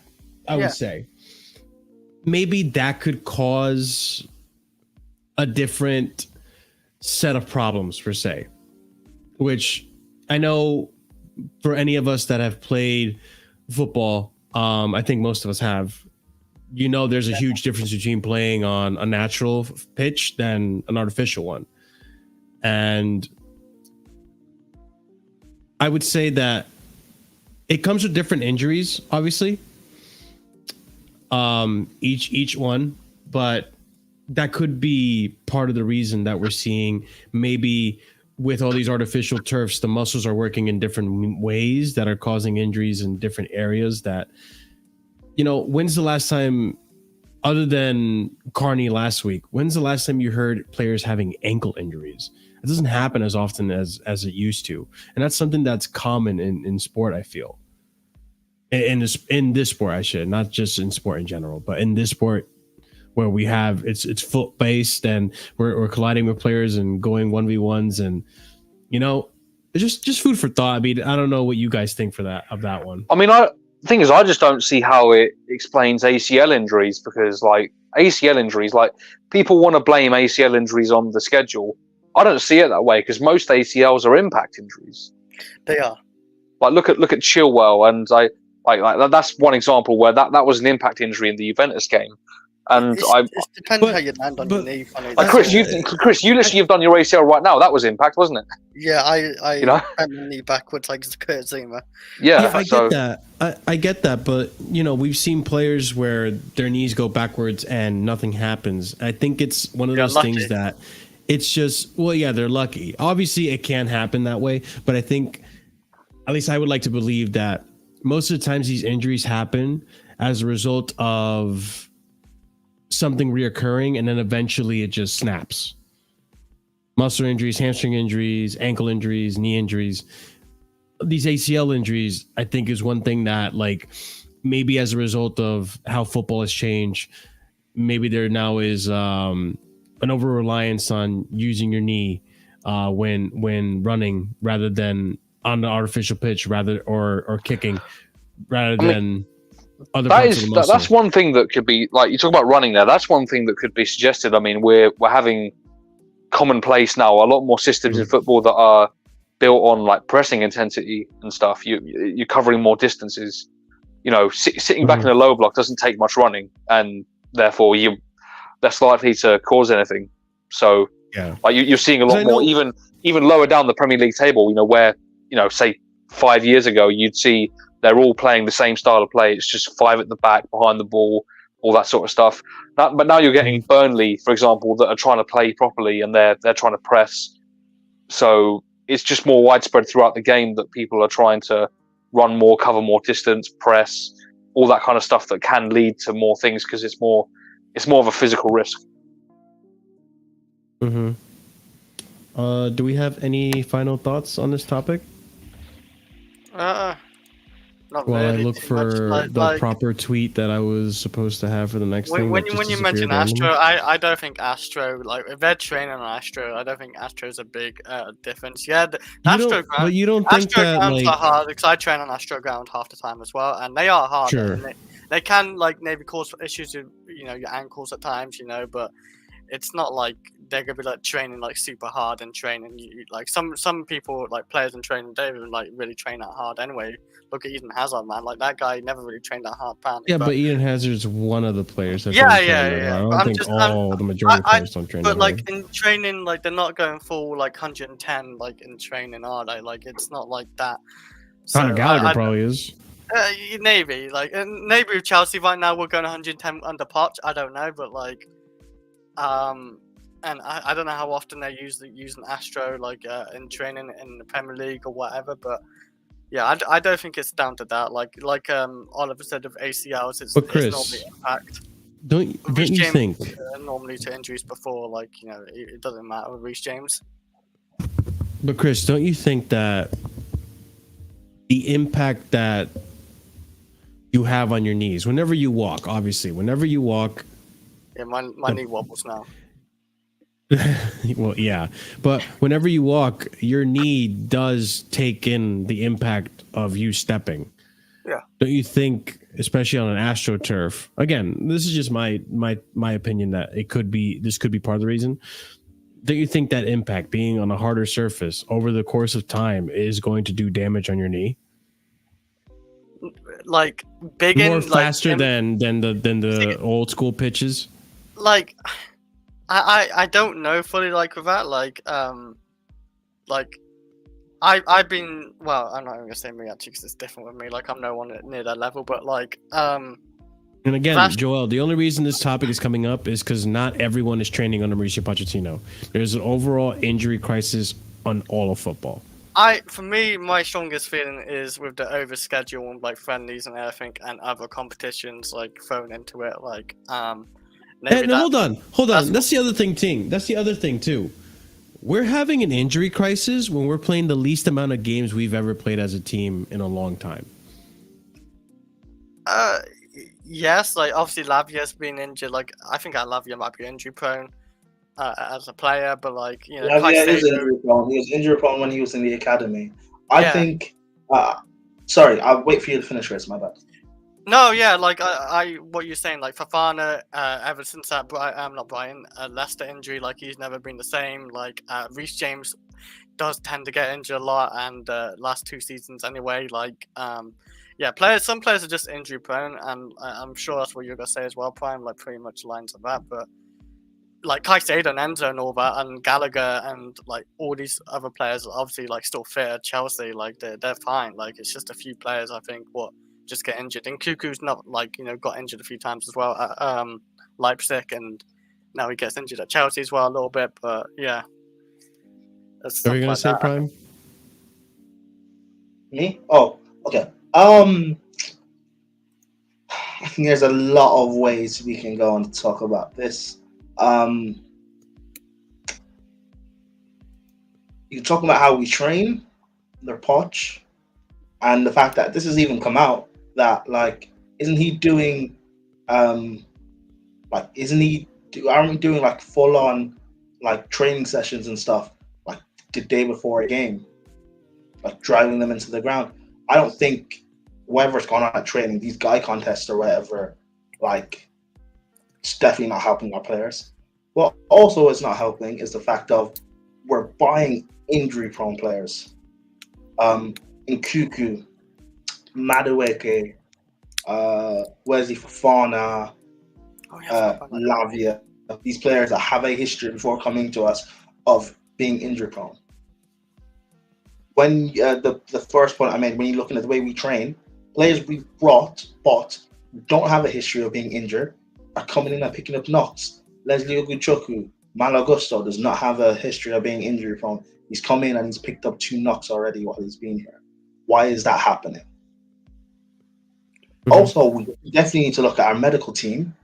The fact of, I'll use the Reece James thing for example.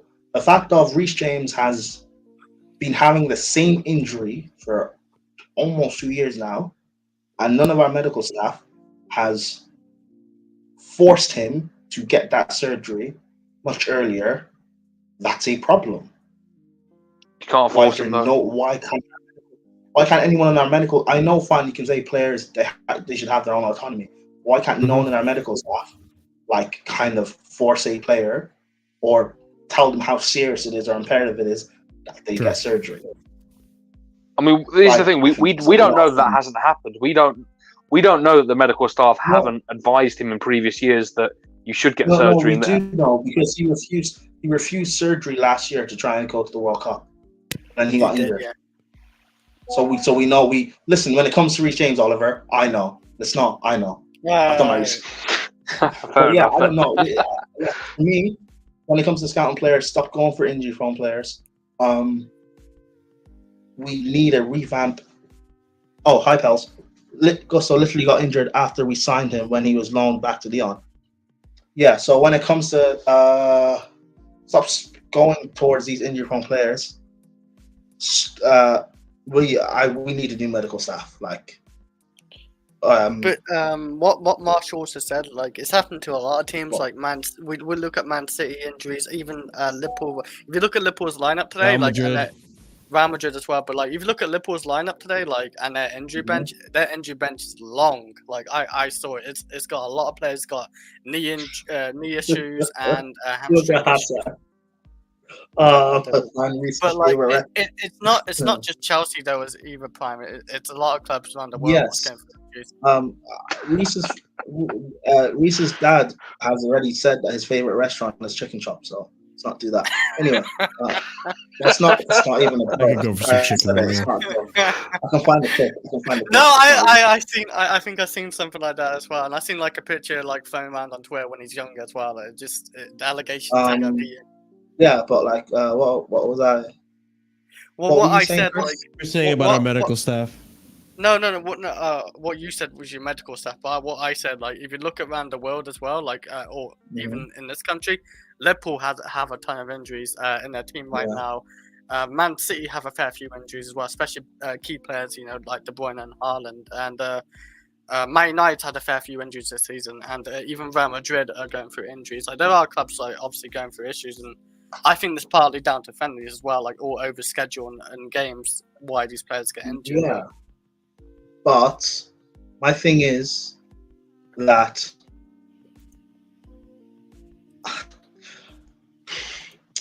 but we have a history of not dealing with injuries properly, though. That's the thing. Yeah. Like Man City, people can say Man City have had injuries. They don't even have a lot of injuries this season compared to everyone else. Man City know how to deal with injuries properly. How is it that they bought Erling Haaland, a guy who before he went to City was known to be having injuries, an injury-prone player? He signed for them and hasn't really dealt with injuries. They signed Gundogan all those years back, injury-prone player before they signed him. He comes to City, doesn't really deal with injuries. Even KDB, who people will say is injury-prone, but they still find a way to manage his injuries, and he still plays a huge chunk of a season. So, You know, he plays like half a season now. Like I swear, like but last they couple still seasons. manage to get him to play. We can't even get Reece James. Reece James doesn't even get to play a quarter of a season for us. And I'm using that comparison. It's not a joke. They are both injury-prone players. How is it City can manage to find a way, but we can't? We have a massive problem. A massive problem. I think with Man City as well, like you say Haaland, like they had what's his name, the striker Alvarez. Like they had Alvarez to back him up. They have Foden to back up De Bruyne. They even brought in Doku, who's doing pretty well. Like but they got Bernardo Silva as well, of course, and they got a few players. They got Gundogan is like a rotational player. Oh, he's already smiling. Gundogan is a rotational player, so that's probably another reason why he doesn't even get injured, because he's not a main star. That's it. He does have his start, but he doesn't like start like most of the games all season, does he? Especially lately, anyway. That's why I think City do it so well. We'll move on, because we were talking about the injuries thing, but that ended up lasting a lot longer than I thought. But we have another good topic, and you know what's really funny? Like, I'm laughing because I saw Ahmed come on backstage, and all I see, like, I see this, and all I see when he turns the camera on, it's just like, I'm just saying, man. That was delicious, man. All that Tuchel hate, all of a sudden, I'm seeing you come on. Yo, I'm just saying. Wait, hold on. I'm coming on your ass, man. Yeah, I'm coming for that ass. But yeah, I do think, like, for us. Oh, sorry, my bad. Close it out for us, Prime. Yeah, you can close it out, man. Yeah, I do think, like, for us particularly, there's a lot of we can talk about other clubs in there, and yes, I get it. This season, in particular, there is this kind of, I guess, anomaly where a lot of clubs are having even more injuries than what's usual. I get that. It's fine. But it is a Chelsea thing where, for some reason, our players will get injured and they will not come back in time, or it will take time for them to come back. And in their recovery, or when they come back from an injury, a bit of time goes by and then they get injured again. Or we end up just signing injury-prone players. We signed Ben Chilwell when he just came back from injury at Leicester. Why are we signing injury-prone players? And then we get surprised why players are injury-prone, and then people are surprised why we over-rely on someone like Marcus Alonso, who doesn't get injured, someone like Jorginho, who doesn't get injured, players who are durable. Like, it's so frustrating. So frustrating. Yeah, I agree.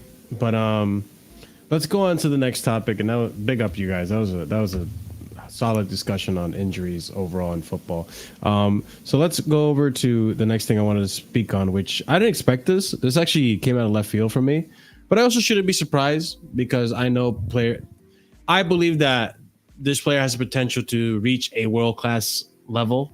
There's the ceiling.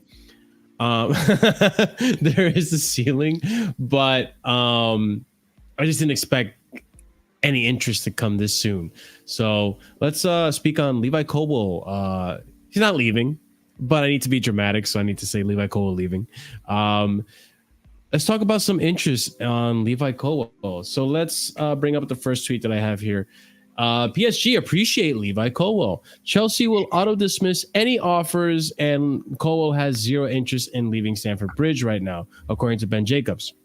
Then we have here PSG, like Liverpool, appreciate Levi Colwill. Chelsea will auto-dismiss any offers. Colwill has zero interest in leaving. PSG are prepared to play the long game. It might be one to watch in 2025 if Chelsea's project doesn't go to plan. But right now, Chilwell's untouchable. Wait, huh? Oh, Colwill. left back? Oh, Colwill. Wow. Listen, I have a headache. Sorry. Thank you. I have a headache right now, and I'm definitely stepping out for a second to take a Motrin. But yes, Colwill is untouchable. We're going on there with Ben Jacobs' quote right there. So, and then we have the last few here. PSG and Liverpool are both tracking Levi Colwill in case Chelsea are forced to sell more academy players to help them balance the books.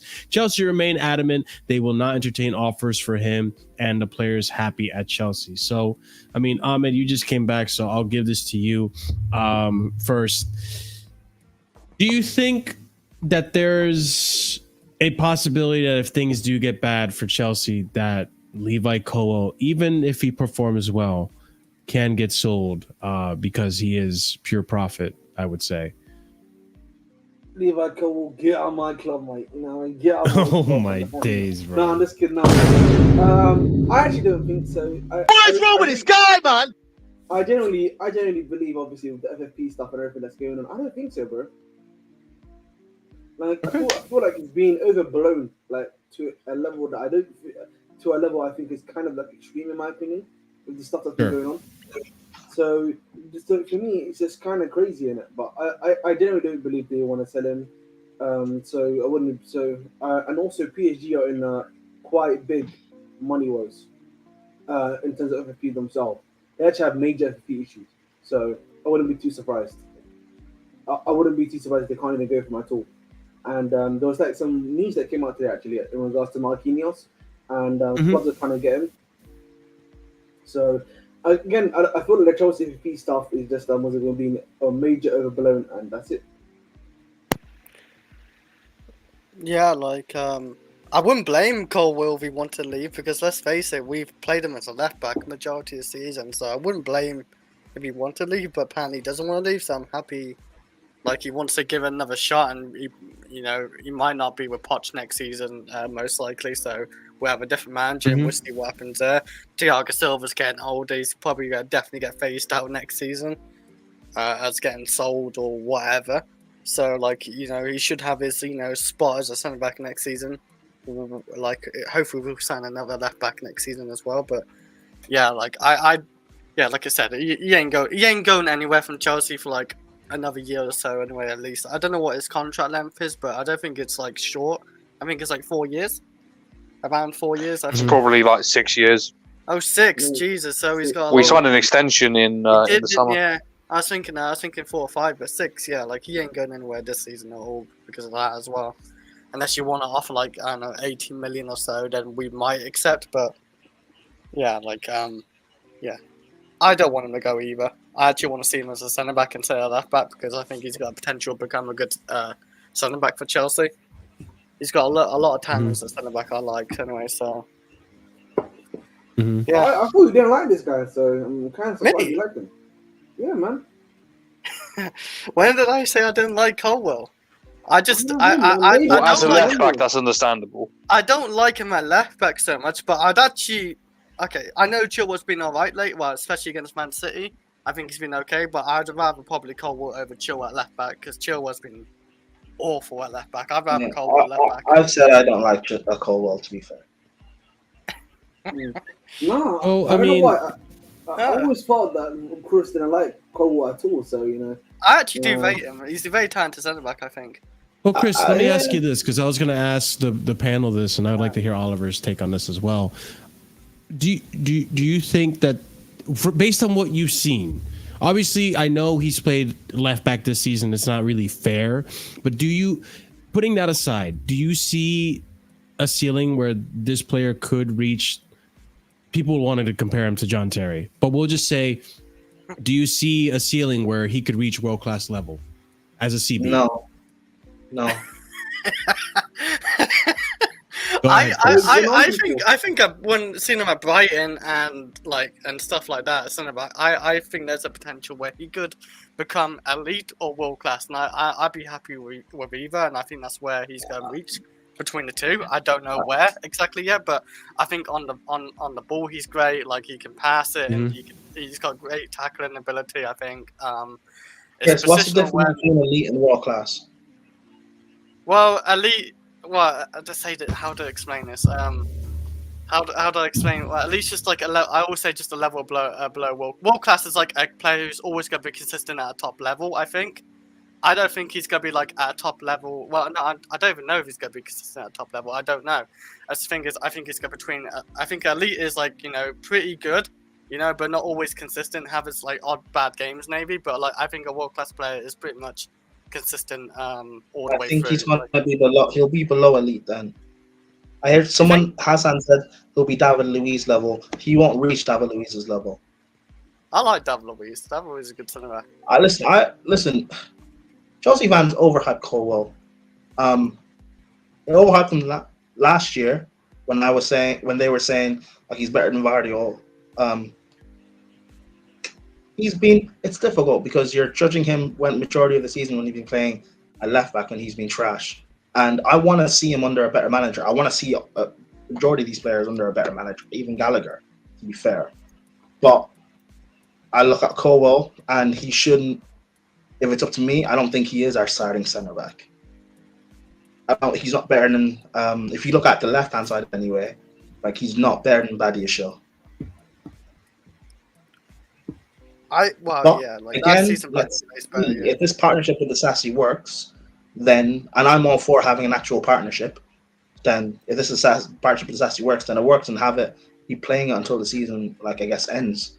But I just look at in terms of like centre backs and stuff and talent and what we have.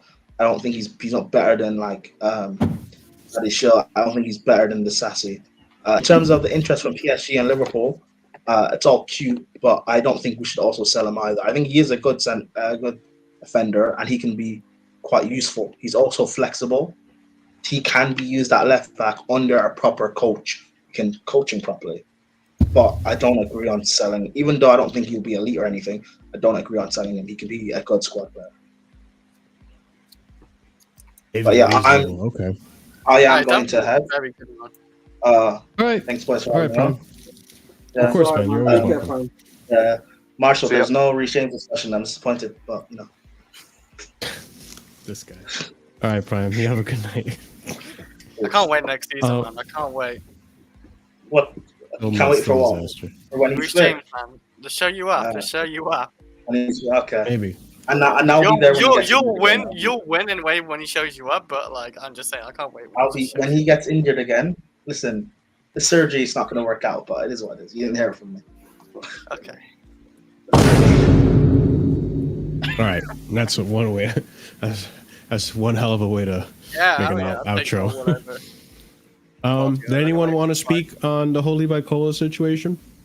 I'll answer the question. I mean, I don't believe this PSG and Liverpool stuff. He signed a long contract and he's here, so I think that's a bit of a moot point. But in terms of like what he is and what he can be, like there's one thing. He is a very capable player. I've seen it. He's been good at Brighton, good at Huddersfield. In the few games, in many of the games he's played centre back this season. Granted, it's not many, but especially like looking at that City game, he looks competent in most areas. The one thing that will stop him is his aerial ability. He's not good in the air, and we've seen this at left back as well. Like defending the box when a ball comes in, like he just can't dominate a striker or another tall player. He can't win it.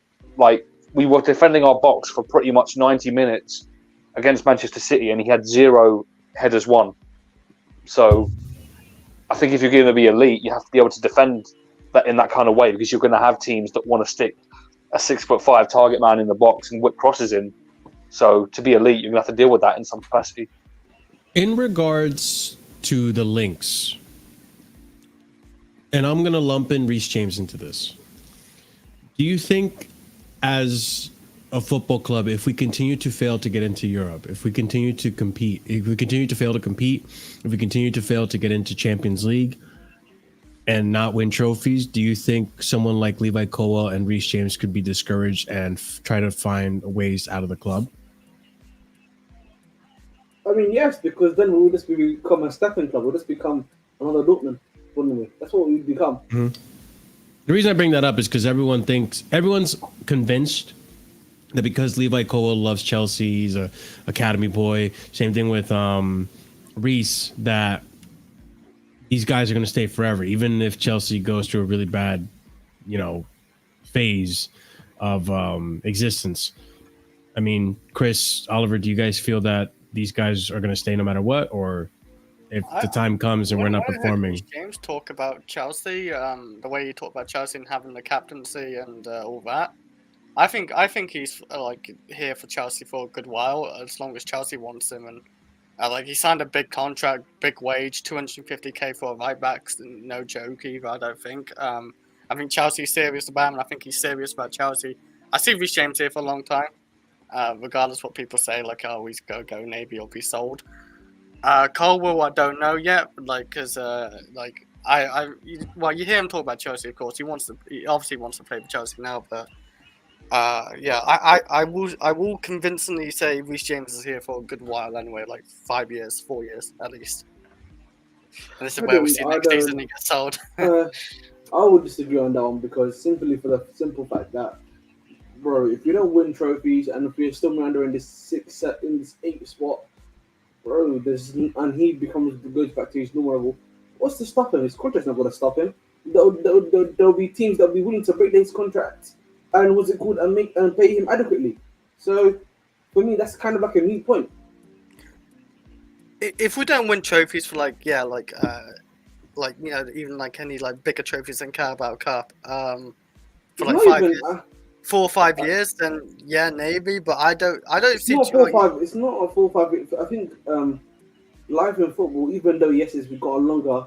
For a lot of these guys, they want to win now. You know what I mean? He's at the age where he wants to win now. So for him, he might be thinking, I don't really care. I want to win. I think with Chelsea, as long as they keep the core of the good players together for the next few years, hopefully we can build a good team, and we'll obviously get the right manager in as well. We have to get the right manager to try to win these big trophies, because if we don't get the right manager, then we're not going to win these trophies. So it's all about that as well. But yeah, I do agree. Players will leave if we don't win trophies or just keep finishing 8th, and we're not getting any better because we're not hiring the right manager or whatever, or the right team together. It's they would leave, but I still strongly say Reece James is going to be here for 4 or 5 years at least. I'm personally, I'm not so optimistic particularly. I mean, there've been many examples of it before. The one I think of is Michael Owen going to Manchester United, to get that league title. Liverpool boy going to the rival. It happens, and at the end of the day, if I'm being completely honest, if we were still in this mediocre position and they stayed, I'd be disappointed. As a Chelsea fan, I'd be happy, but as a football man, as a person that wants to see all the players in the world reach their potential just for the love of the game, I'd be disappointed in them, and it's not the right level of aspiration that they need to have for both the potential and the ability that these guys have. Ahmed's right. It could become we've got to really get going with this trophy thing soon, because it will literally become a stepping stone very, very soon. I'm convinced. You're telling me Enzo's gonna hang around while we're chilling in 10th? That's the reality, man. Yeah, because it's not even just the academy players. It's the academy players. It's the players we bought. Top talent doesn't just hang around. They're going to want to get out there and do. Harry Kane left Spurs for Bayern Munich. It's things like that. How long did it take Harry Kane to do that though? 6 Well, years. Harry Kane but the point was is, on a death row contract, and he What Man are these players on, Ahmed? Can you tell me? No. The reason why I'm saying that he was on death row contract in the sense of it wasn't even the contract that was necessarily the issue. The issue was the fact that Levy did not want him to leave the football club. That was the difference. Whereas our Bounded owners have shown, Tottenham. our owners have shown that if you want to leave, they'll facilitate, your ability to move That up is on the true. club. That's why for me, I will again, say, yeah. that's why for me again, yeah, it's not whenever I see people talk about Chelsea was just because they're on 78-year contract means they can't be moved. They can be moved on, bro. Chelsea just be able to facilitate the deal to happen on terms that are good for them, and that'll be allowed for them. Well, that's the whole point of these 8-year contracts. If Exactly. if it doesn't work out at the club, then you maintain value and sell them on for hopefully a profit. But if not, you still recoup a lot of the money that you've already spent. So it's not as much of a loss as it could be. Yeah. I didn't really discuss this, but I think where I stand with it is I feel like I agree with Ahmed and Oliver. If we get to a point where we're no longer in a viable position to compete consistently, then as a player, I would probably see what's best for my career, because Oliver mentioned it. We have ridiculed players, not as rivals, but as fans of football for not making the move to a better club. I remember when Heung-min Son signed the contract for Spurs. He extended his contract at Spurs, signed a new one. The amount of ridicule that came his way because of that. And rightfully so, because he's at a club that hasn't won anything in ages. And then when Harry Kane finally made the move, people were happy to see it. Obviously, hasn't really worked out for Harry Kane. Still not winning trophies. But I don't think if another manager comes in, well, another manager will come to Bayern. But I think the next manager that goes to Bayern has Harry Kane. I think he is going to win trophies. So I think from a full point perspective, I think even the players will see it from a full point perspective as well. Levi, Colwill, Reese, anyone who you want to say is proper Chelsea, right? I think these players will eventually find moves away if they can't find the success that they, to a certain extent, came to this club and admired this club for, So that being said, again, I just wanted to end it off on something there, which I think is so big. A lot of the time you hear people say, "Oh, it's history." You know what I mean? Players are good there for the history and everything like that. And now I always repeat, history will only take you so far. I think such a good example of this is Barcelona and Real Madrid currently. Barcelona has been constant decline. They've had constant, great up and coming great players that are coming to them. As of recent times, literally pretty much 5k euro. Some of them are playing for free, for that football club right now. And the history is only going to take you so far, bro, if you don't win that many trophies. Manchester United, our own version in the UK. 2013, bro, these guys are at the top of the world in 2013. When they won that final EPL. Since then, decline. That if you now talk to me, if I was talking to you about United in 2013, when I was a 15-year-old, I would be saying to you, "Oh, United, man, it's fuck United, you know what I mean? Oh, this guy Alex Ferguson, man, what he did to me 5 years ago, stuff like that. 10 years ago now, bro, I'm discussing them out all for fun, literally laughing at them for fun. Another one, Arsenal. If you and me spoke about Arsenal back in 2003, right? Yeah, 2003. So that would be then I would be 5 years old, right? So you and I would basically be saying, "Oh, this fucking Arsenal team got the fucking Invincibles. They got this. They got Henry, Bergkamp, all of these man, right? And they're cooking."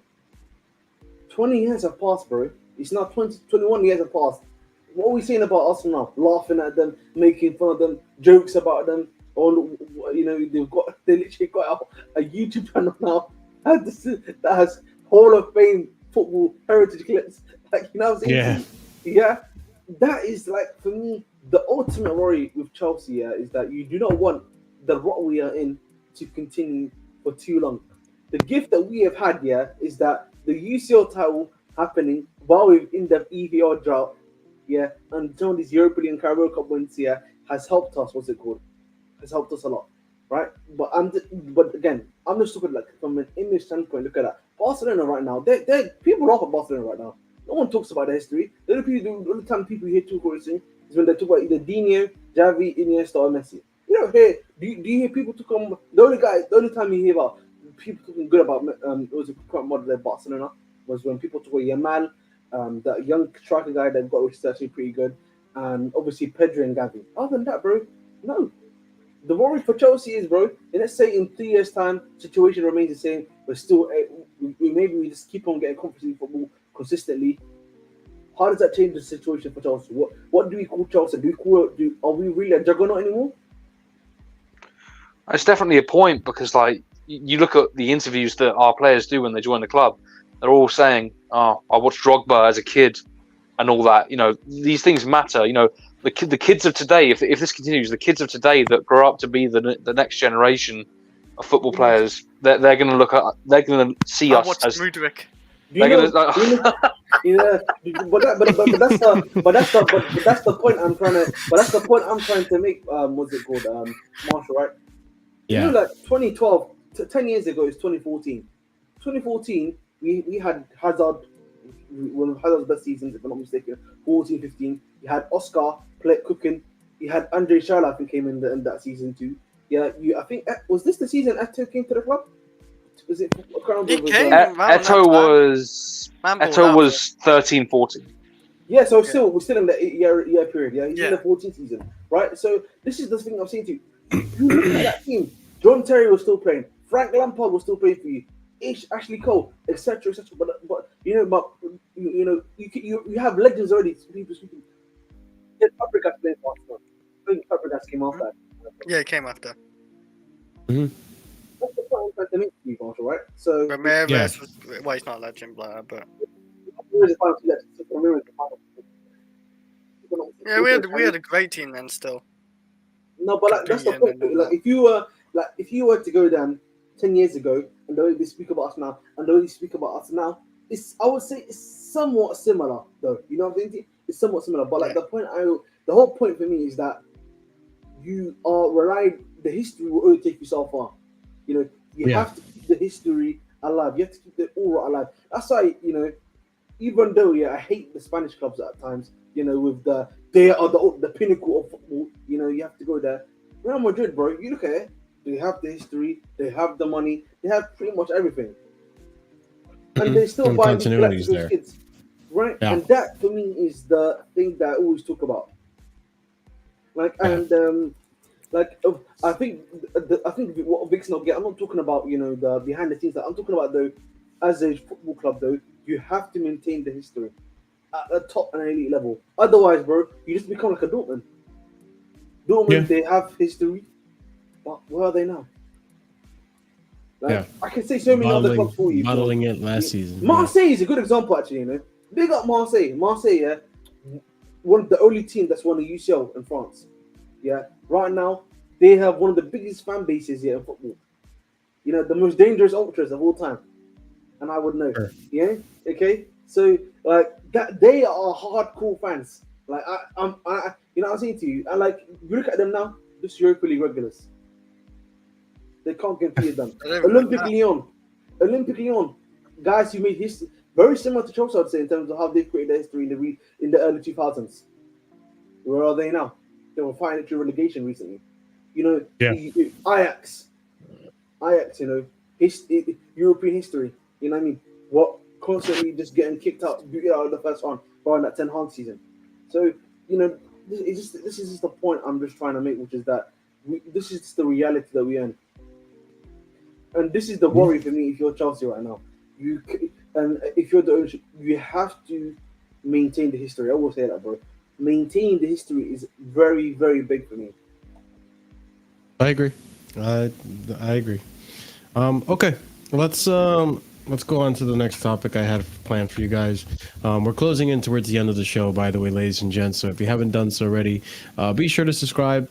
Check out some of the links below for extra content. You got Ahmeds Channel there, the Discord, Twitter, and all that fun stuff. But injury updates. So we'll just run through these one at a time, give our thoughts, and see where we land here. But starting off with the first one, Marco Cucurella is back doing individual training at Cobham as a Spaniard neared his return from an ankle injury, which is funny that we're mentioning the lack of ankle injuries nowadays. This guy Yeah. I got you. I'm never gonna stop. No, not the wrong one. Oh, wrong one. Yeah. Marco Corello's got the boots on. So he's doing his training. Are you guys actually happy to see Marco Corello potentially make a comeback this season? Yes. He ain't I don't starting. even know. I didn't even. I forgot he existed. I'm so sorry. I was did there too, too. I'm not gonna lie. I like. It's actually so He's not bad, gonna man. start. Forgot he existed because we have Ben Chilwell. Bro, every time, I see something like this, I'm like, bro, does he play for us? Like, I'm so confused. Some of these guys, man, honestly, I just look at them like, whoa. Forgot. I don't know what went wrong with it. Oh. Yeah, man. Man, I had such high hopes for Cucurella when he came to Chelsea. Player of the season. You know what, man? You know, Cucurella is like Indian food. You know, which I had today. You know, buttermilk chicken and rice. You know, plain rice. You can't go wrong with that. You know, what's it called? It's, you know, when he gives you a good game, man, that shit hits like crack. You know, it's like crack. You know what I mean? Like he just, you know what I mean? You don't remember him until it's too late. You know what I'm saying? You know what I'm saying, bro? Days. Honestly. Yes, to a certain extent, yes, I do. I just had a nice meal today. You know, I left lunch because my meal came.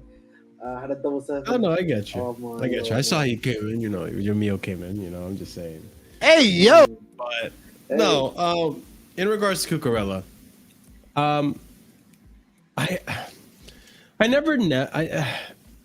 I know he's a good player, and I don't think this season or the season before he was as bad as people made him out to me.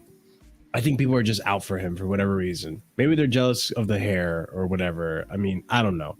But for whatever reason, he does have nice hair. For whatever reason, though, people just had it out for him. I think there is a good player there. However, you know, would I take him over Ben Chilwell right now? Nah. Yeah, probably. I just don't like his attacking output. That's it. So I kind of hope he comes back for the sake of being more solid in the defense, because right at this point in the season, I kind of want more clean sheets right now than the clean shits. I kind of want more clean sheets than the goals. How clean do you like it? It would be nice. It would be nice. I'm just saying. But well, I didn't even hear what you said. Don't worry, man. I'm gonna be nice today. We'll continue on to the next injury I wanted to bring up, which was Reece James. There's been an update with Reece James. So Reece James has flown to Doha to continue his rehab following hamstring surgery in December. Club insiders say this trip was always the plan at this stage of his schedule, with James joined in the Qatar capital by a member of club's medical staff. I mean, man's having a nice warm rehab. Good for him. But I don't care. Hey, I don't care. He's got the boots on. Okay. Oh. Anyone else?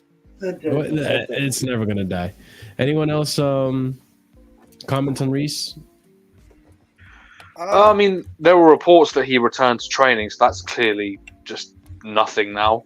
And it's to be expected. He had a hamstring surgery in December. You know, I did not expect him to be back in training now, even by a miracle. Like we said in the previous stream, he shouldn't be playing until next season, ideally. So it doesn't really matter for me. Chris?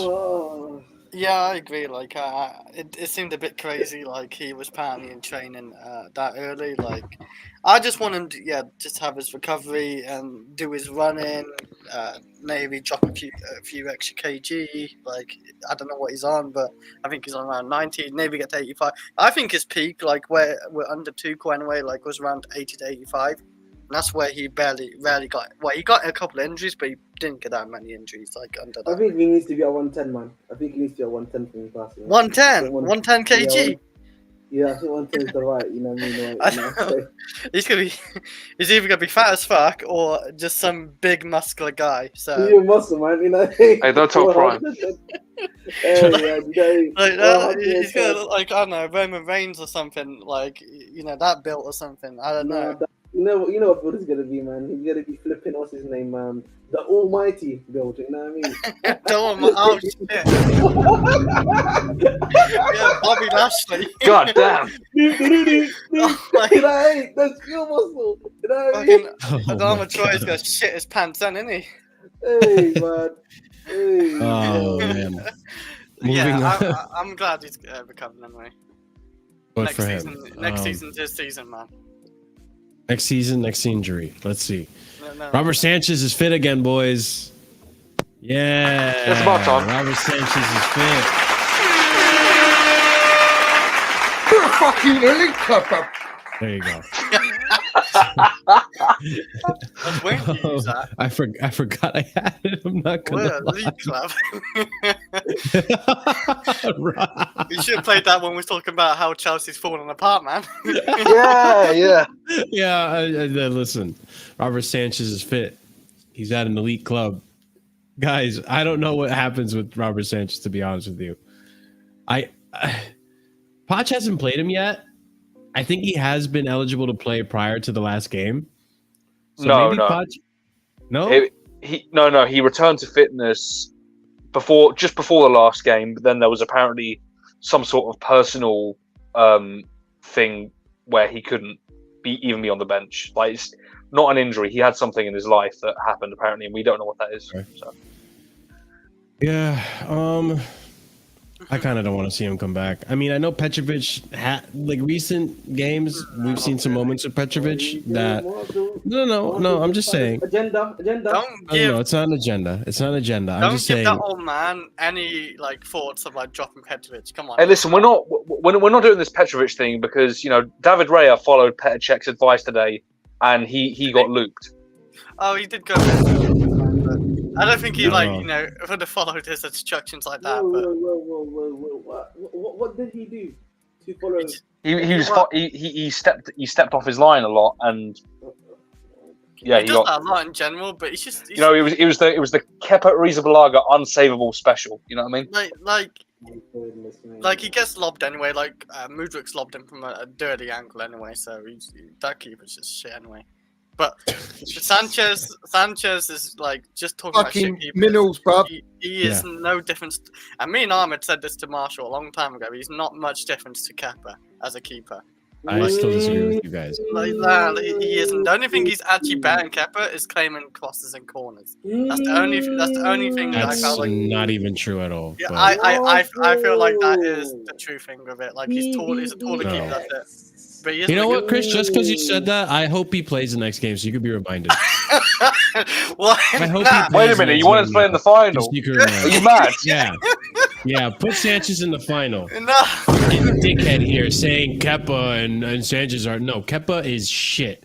This So is man Sanchez. is third choice goalkeeper in Real Madrid. I thought you loved him though. He's third choice. I don't love him. I just think he's better than Kepa. No, but you love what's it called, thingy? Petrovic? You love Kepa. Oh, Kepa? No, I don't. I never fucking love Yeah, Kepa. you do, man. That's Chris. you're- Chris loves Kepa. I mean, no, man, you do, man. You are. What's wrong with this guy, man? He can save us. He's good enough for the season. You know what I mean? We don't need a goalkeeper. Oh, you was a captain, weren't you? Yeah, Nope. bro. Never. Look at this. Look at this Never. originalism going on. It's not originalism, The bro. receipts are all over this YouTube channel for you guys to watch. Oh no, he's a Kai Havertz stan, a stinky fan. No. Listen, he's a he's a Ahmeds stan. Yeah. He's a Tuchel stan. He's definitely got. I think we need to get Marshall a Oh, German fuck. wife, man. German wife. Okay. I think But- Marshall needs a German wife, man. We I mean, need. I wouldn't say no. I will say before Sanchez, if he starts when you said. Because you said start Sanchez in the final. If Poch honestly starts Sanchez in against Chelsea, not against Chelsea, against Liverpool in the final, put him in retirement home after that game. You can just put him out of retirement. Listen, I don't have any expectations for this manager in terms of doing anything good, But even this, I think it would be a bit absurd for him to start. I don't think he will start Sanchez in the final. I think it will be Petrovic. Yeah, I agree. But I'll be that, stunned Chris if needs it's to the be other way. mudded. I hope You hear Chelsea that by fans the will way, boom bro? in the stadium if they did that. What? Sorry, Ahmed. You hear that, bro? He's saying, if he starts, what's it called, your boy, Sanchez, then he should get, sacked. So what are your thoughts on that, bro? I agree. Also, Chris needs to be Wow. mudded. Listen, I can't believe. it's a catch-22. It's a W for me either way. Chris gets mudded or Poch goes. Man, Actually, that's it's not a the W. I like But that. either violate way, Chelsea if he it's a starts double Sanchez. win. Knock two birds out with one stone. We mud Chris and Poch He gets sacked. violates Chelsea if he starts Sanchez that day on Sunday. Right. Next injury. Violates us. And speaking of players we don't even remember about. Who? Romeo. Hey, Romeo. Where art thou, Romeo?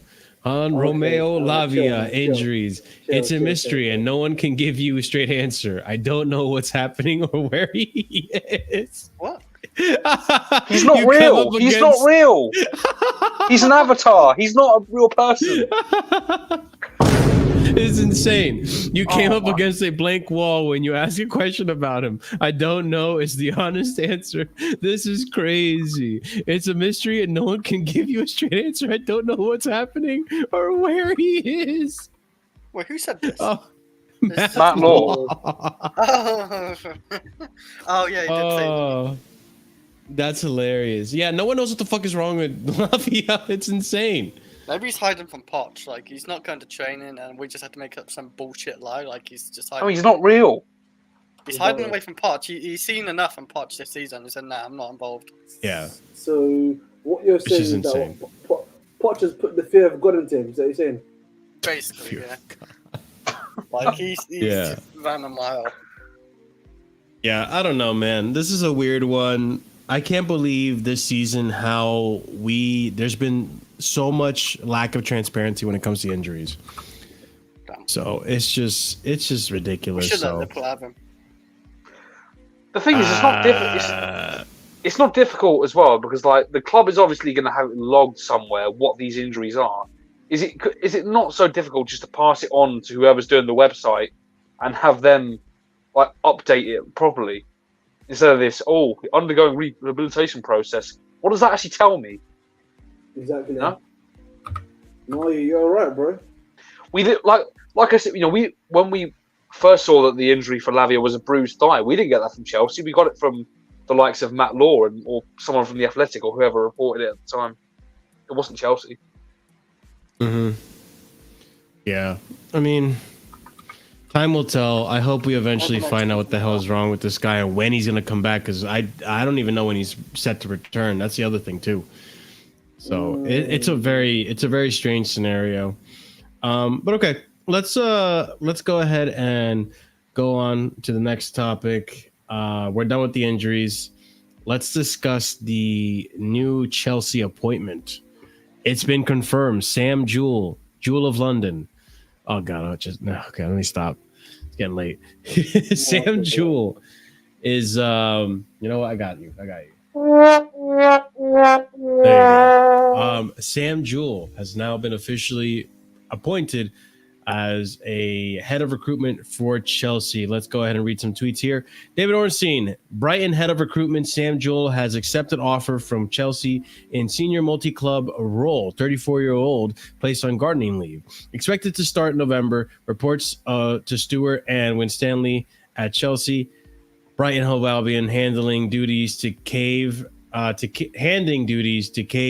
Holmes, which I'm assuming other employees by them. This is the official statement from Brighton Hove Albion. Sam Jewell has accepted a new position at Chelsea. Sam has now commenced a period of gardening leave. We thank him for his long service to our club, which that's actually, I don't think it's been long at all. He's been there for maybe a year.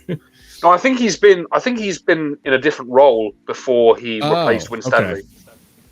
Okay, then maybe that's the case. Because if we're considering his time as the head of recruitment, no, it hasn't been long at all. Okay.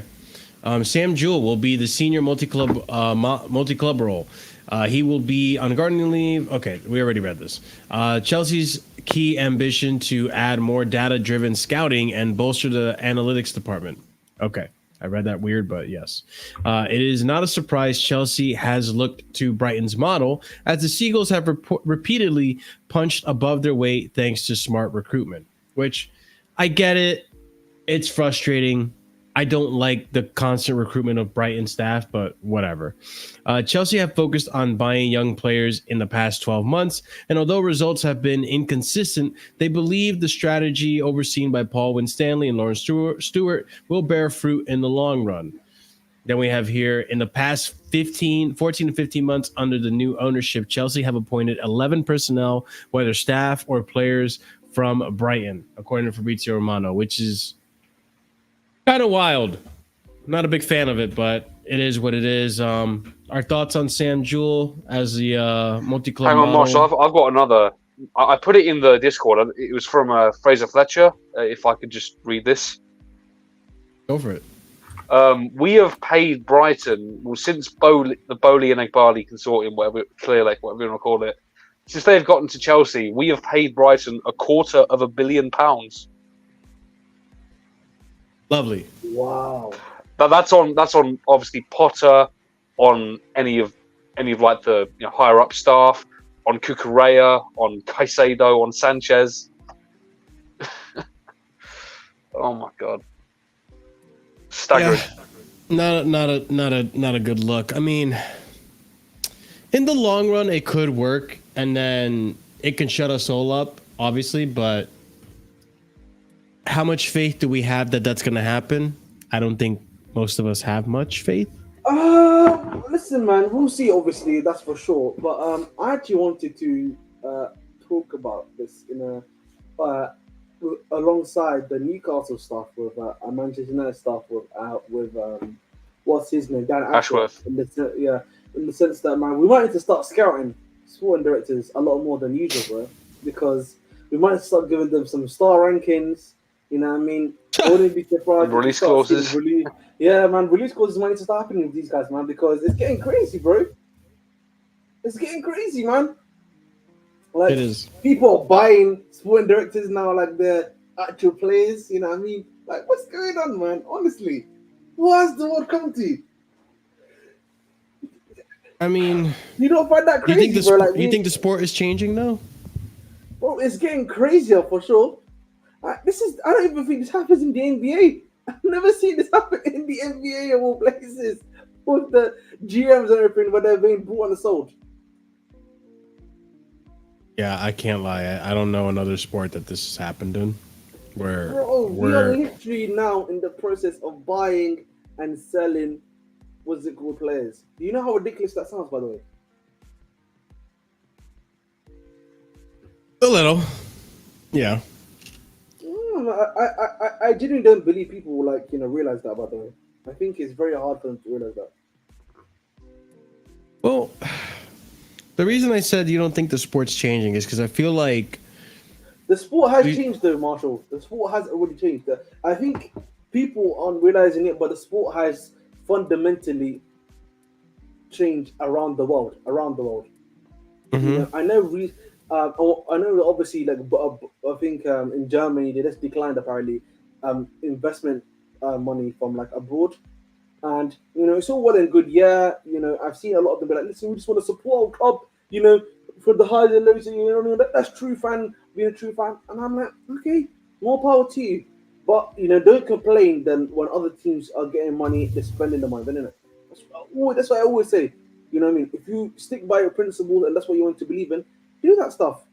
But don't complain to any other league here when their teams are spending their money, buying all of your players, do whatever they want to do. Don't complain afterwards. Don't say they're cheating because you are the ones that said we don't want foreign investment. The big thing that's happened to all these other leagues has been foreign investment, literally, and I think what's it called? Yeah, and I think football has become very much a tactical sport. Like it's almost become like NFL, NFL Americanized, if that makes sense. And that's not in a disrespectful way, by the way, because I feel like in any sport that's the natural progression that happens, where we go through the early stages. You then reach that stage of where you just had these Hugo as I like to call them, these men that could do crazy stuff, like that even to this day cannot be repeated. Whether it be Maradona, Pele, some of the guys you see that played in the 90s and the early 2000s and the 80s. Now you've got players that can do a bit of everything. You know what I mean? We don't have those guys that are just special. And that's just the reality. And I think for me, part of that obviously has become, what's it called? Yeah, part of it because football's become tactical now. Everyone needs to play certain style of play. And listen, big up Pep. Yeah, he can play good football. I honestly, think that's the Pep effect. You know what I mean? And I hate that about it because you like. I don't know if you've seen when I watch Pep football, I don't see wingers go 1v1. Maybe Doku this season, but bro, his wingers stop. I'm not gonna face this guy. Yeah. You know what I'm saying?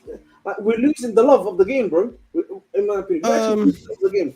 You are, bro. I feel to a certain extent, I agree with you. And really quickly, just to address this comment, this isn't entirely true either. By the way, we started negotiating for Cucurella once Man City was out of the picture. It was an opportunistic signing, if anything. But anyways, back to what you were saying. I feel like with the whole now sporting director roles and all that stuff happening, and these sporting directors now being like almost like another part of your team, another cog in the machine. The reason I said the sport is changing, because to me now, and we can build off of Guardiola. It seems that football is moving more towards a project-oriented ideal or a project-oriented goal, versus where it used to be about buying the best players and buying the most, recognized names in sport. If you look at football before the 2010s, we're talking about Chelsea buying Essien, Lampard, Drogba. These guys ended up being Galacticos, but then there was a time where we're talking about getting David Luiz, Fabregas, Costa, getting big shot names. Real Madrid made a name for that. Barcelona, same thing. Bayern, Wesley Sneijder. Did Wesley Sneijder play for Bayern? He did, right? No, That was Inter. That was Inter and Real Madrid. Gotcha. Sorry. Robin. Arjen Robin. We had Moeller. So many of these world-class, well-known across the world names. Same thing with Italian teams like Inter and so on and so forth. Whereas now, I feel like we're not seeing that as much. I know Real Madrid has kept that DNA, but we don't see it with Barcelona anymore for obvious reasons. So much of the fraud that was going on, fraudulency going on with their finances, so on and so forth. Even United too. I forgot to mention United was in that category as well, getting all these big names, world-class players. I think now that football is going towards a more project-based, to build a project rather than build the best team you can. Also because of the way the finances are going now, where these players are getting more and more expensive as the sport goes on. I think now there's more of an emphasis of getting the best director to recognize that talent and build that project. You know what I'm saying? I mean, does anyone kind of see where I'm coming from with that? I think you know what the big thing up. Your microphone, by the way. How is it sounding now? Sorry, Sound like you're pocketed by Eden Hazard. How about there you go. Yeah, I just had to push it a bit more. But no, you know what it is, Marshall, yeah? The big thing that killed football is money. But the money, when I say money, I don't the money thing here, I don't mean the actual money in itself and like the investments into the clubs. I mean more so the thing that's killed football is the transfers.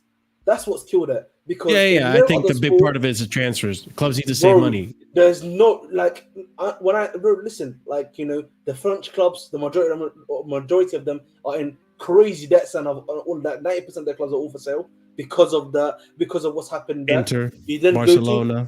No. Juve. The majority of Italy yeah, all of those clubs are pretty much all in debt, like, and so crippling debt, which is why they can't do what the EPL is currently doing, because they don't bring in enough money, and that means they have to become selling clubs for young youth players and everything like that. And because of this, the money they spent on transfers and salaries in the 80s and the 90s, because if you watch Italian football 80s, 90s, that was the GOAT era, bro. It was the best league. Yeah, it was the best GOAT league. era. Yeah. GOAT era, bro. Like, you didn't Spain, like the FFP stuff that's going on there is killed the majority of the squads, plus the TV money that they get as well. Because Barcelona and Real Madrid get 80% of the TV money. Yeah, I mean, So, Chris. but like the point, but like going back to the, like, I'm just talking about that from a debt perspective. That's how bad it is right now in terms of just regular money. But then you go to actual money, transfer fees that are being spent. Look at us, we're spending 100 million on someone like Enzo Fernandez. You know, Enzo Fernandez 3 years ago, you could have gotten that guy for 10 M's. Mm-hmm. Pretty much. You could have gotten someone like Moses Caicedo probably for 20-30 million right now. Brighton got him for 3 million. I think that's I'm what just saying to Chelsea you, are trying if to do but- right now with no, like youngsters. No, I know, that's what I'm saying to you, Chris. That's the point I've always made. Yeah. This is the problem, bro. That's why we're now seeing more than ever this thing of, like, you know, I know you again, you're a US guy, you know this more than me. Like, the free agency era, like you see NBA has this style, or right, NFL era has where they have free agents and then they can sign these big contracts, which means that the club doesn't have to spend transfer fees for him, but they get a bigger contract and bigger money for it instead. That's literally Barcelona's model. Like, look at, they signed Christensen, Gundogan, Kessie, PSG. free agent. They just did it. Skriniar, I guess. Mm-hmm. Yeah, Skriniar was one. That's a free agent. Anyone else? It's gonna be a long time before a lot of our players become a free agent. No, but like, I know, Chris, I know, but like, this is why Marshall, when I say to you, bro, that, you know, money is such a big thing in football. Like, bro, it's killing clubs. It's like AC Milan. But that's why I'm saying. That's why I'm saying that now there's more of an emphasis on building the project and getting like the director of football or the right staff and personnel to guide that and scout those players. Because you missed it, because I mentioned what you just said towards the end when you got disconnected, which is like, I think a large part of it is also these transfer prices. These teams like Real Madrid can't afford to pay for a Galactico team like they used to. Like, there's no way. It's like nearly impossible now because Kylian Mbappe, Erling Haaland, like, people are still saying that they can see Erling Haaland going to Real Madrid while Kylian Mbappe is there. I'm like, are you crazy? There's no way. That's way too much money. There's no way they can afford that. Plus, have the team that they have. They could do that. Do you know why they could do that? Because players are also being smart and realizing, you know, no, this is something else that's happened now. Players have realized that they're all smart here, have become smart and realize that, listen, no, everyone can't pay the 120 million fee. So what do? You insert a clause into the contract for 50, 60, 70 million M's now. Yeah. And the rumor is that Haaland's got a release clause in his contract, which apparently when Man City finished their season this year. So there's a release clause activated there. But I don't know what the price is. It's like almost Elise's one. We don't know what the value of that is. And I know, and like, this is like the one, and like the thing of the EPL is, the EPL now, if they do implement this FFP stuff and all those rules, EPL's in trouble. They're not going to be as strong as they used to be either. So again, you know, this is why for me, you have to make sure to stay ahead of the curve. You have to be able to do so, bro. The reason why Madrid Madrid. Have you seen Madrid's new stadium, by the way? It is better than flipping Tottenham's. They have you can go. They have an underground station. They have like a literal underground station. You can just go into the underground station. Welcome to Real Madrid Stadium. Up the stairs, you're in the stadium. Up the stairs, you're in the stadium. No, I'm being serious, bro. I know, but this man. It's like, you know how crazy that is, bro. Yes, yeah. No, but like, well, okay. To you, that might be crazy, but to me, that's kind of normal. Like, we have stadiums like that here in the U.S. where they build it so that the metro or the public transportation drops you off in front of or very close. Like, it's like a stop, you know? No. It's the same in the UK. I get that, but the point I'm trying to make is that, bro, this is literally in the stadium, though. The Yeah, underground. they is build the one up. infrastructure So that somewhat you around. literally Yeah, go upstairs and you're in the stadium. That's nowhere in the UK, by the way. Nowhere in the UK has that. You have the underground station, and then it's usually a 1 minute like straight or the sidewalk. That's what I'm saying to you, bro. Like I don't like, bro. Like one of the I've been. I don't know if you've been to the Allianz Arena, which is basically the Bro, I haven't stadium. left the United States in years. I need to go to Europe. Period. Christ, man, Jesus. I Christ. know. I know. You It's know, mate. listen. Look at this little hillbilly, man. Look at this little Listen, hillbilly, man. listen, ladies and gentlemen in the chat, let's start a GoFundMe to get me to Europe. Please, I'm stuck here in this office doing this show. No, I'm joking. Obviously, I'll eventually get. No, bro, but like it's for me. The Madrid one, yeah, is crazy because I've been to the Barcelona one, the old Barcelona I get one, that, and even Camp that Nou. one was yeah, the Camp Nou was crazy. But that's another one that's crazy. Like when we talk about heritage, history, whatever you want to call it, bro, this is like the thing that we talk about for so much. By the way.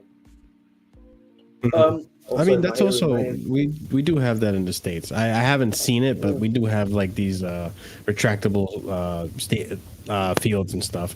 But just to close out on this topic, Oliver, Chris, do you guys want to any 2 cents on Sam Jewell and this whole idea of I was now directors of?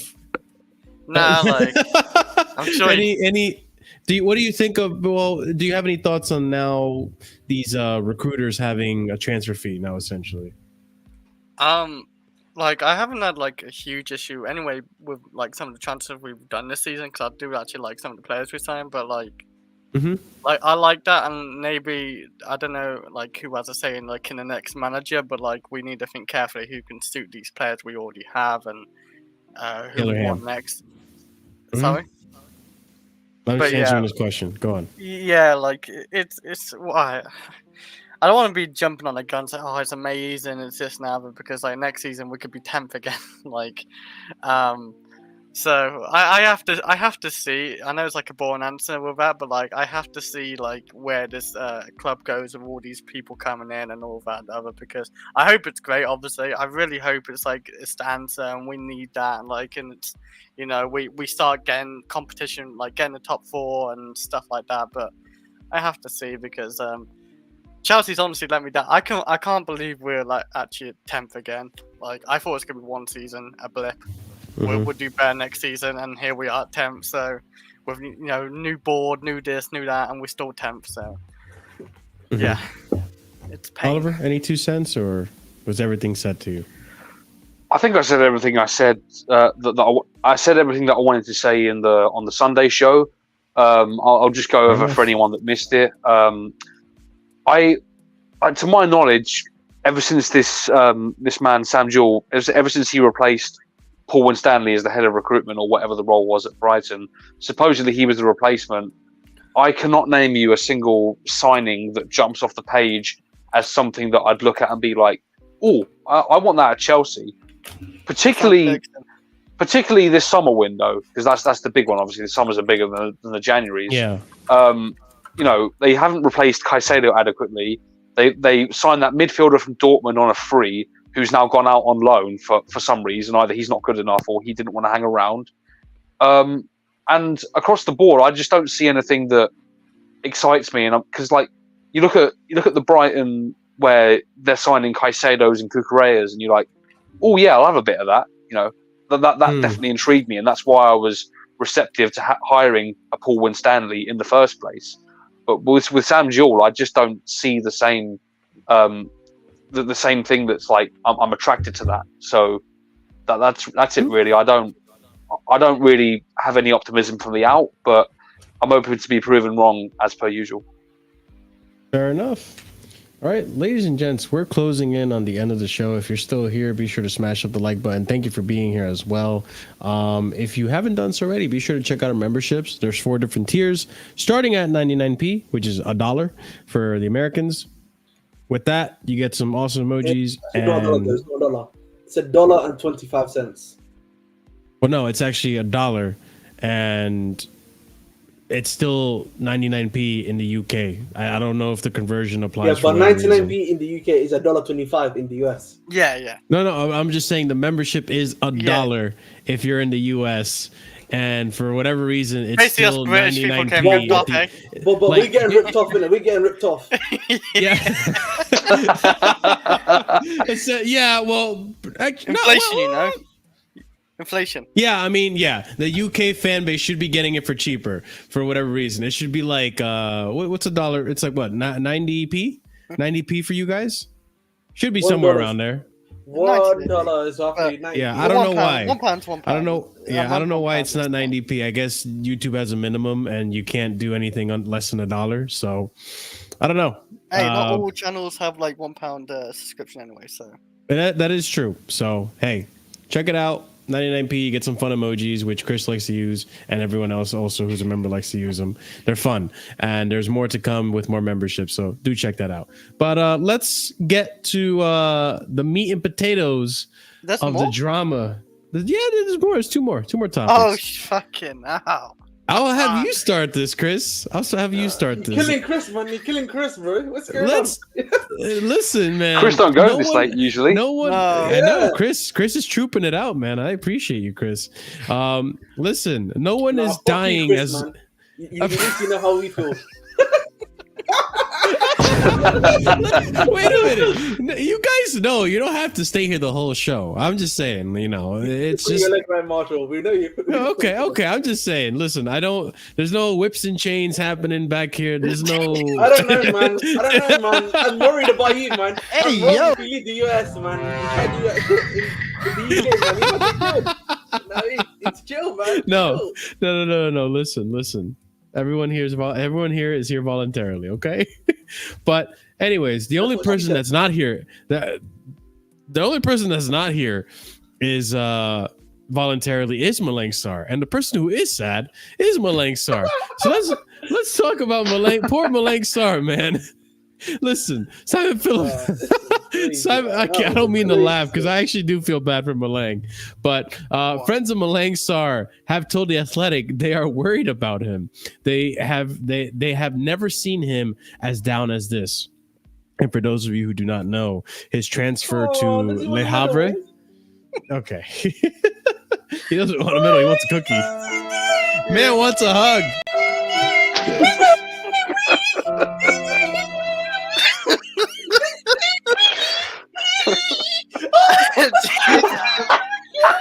The noise.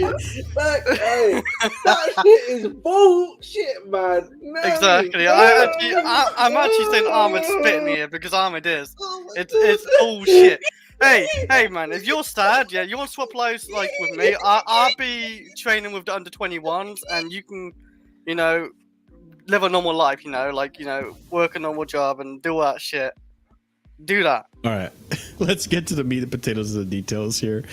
Jesus Christ, this is what you get when you get to the end of the show. You get the real meats and potatoes. But source, Sarr asked for 18 months to be paid up in full, but made a compromise of more than 50% until June 25th. CFC changed their mind and offered a lower percentage, which Sarr agreed as he wanted to move to Le Havre. Marshall, by the way, I don't Le think that's June 25th. I think that's June of 2025. Oh, okay. Yeah, it's American and English states. No. Gotcha. CFC then told he'd be paid nothing. Deal. Oh, Jesus Christ, that's cold. God damn.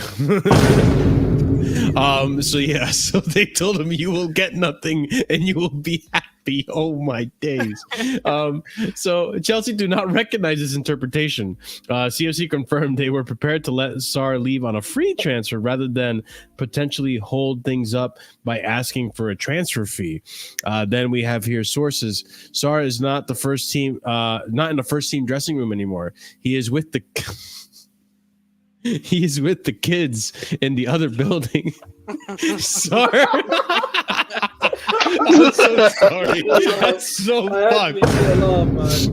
That wording's kind of wild, man. Yeah. You go play with the kids over there, sir. Bruh. He's thinking, what did I do, man? What did I do? My head hurts.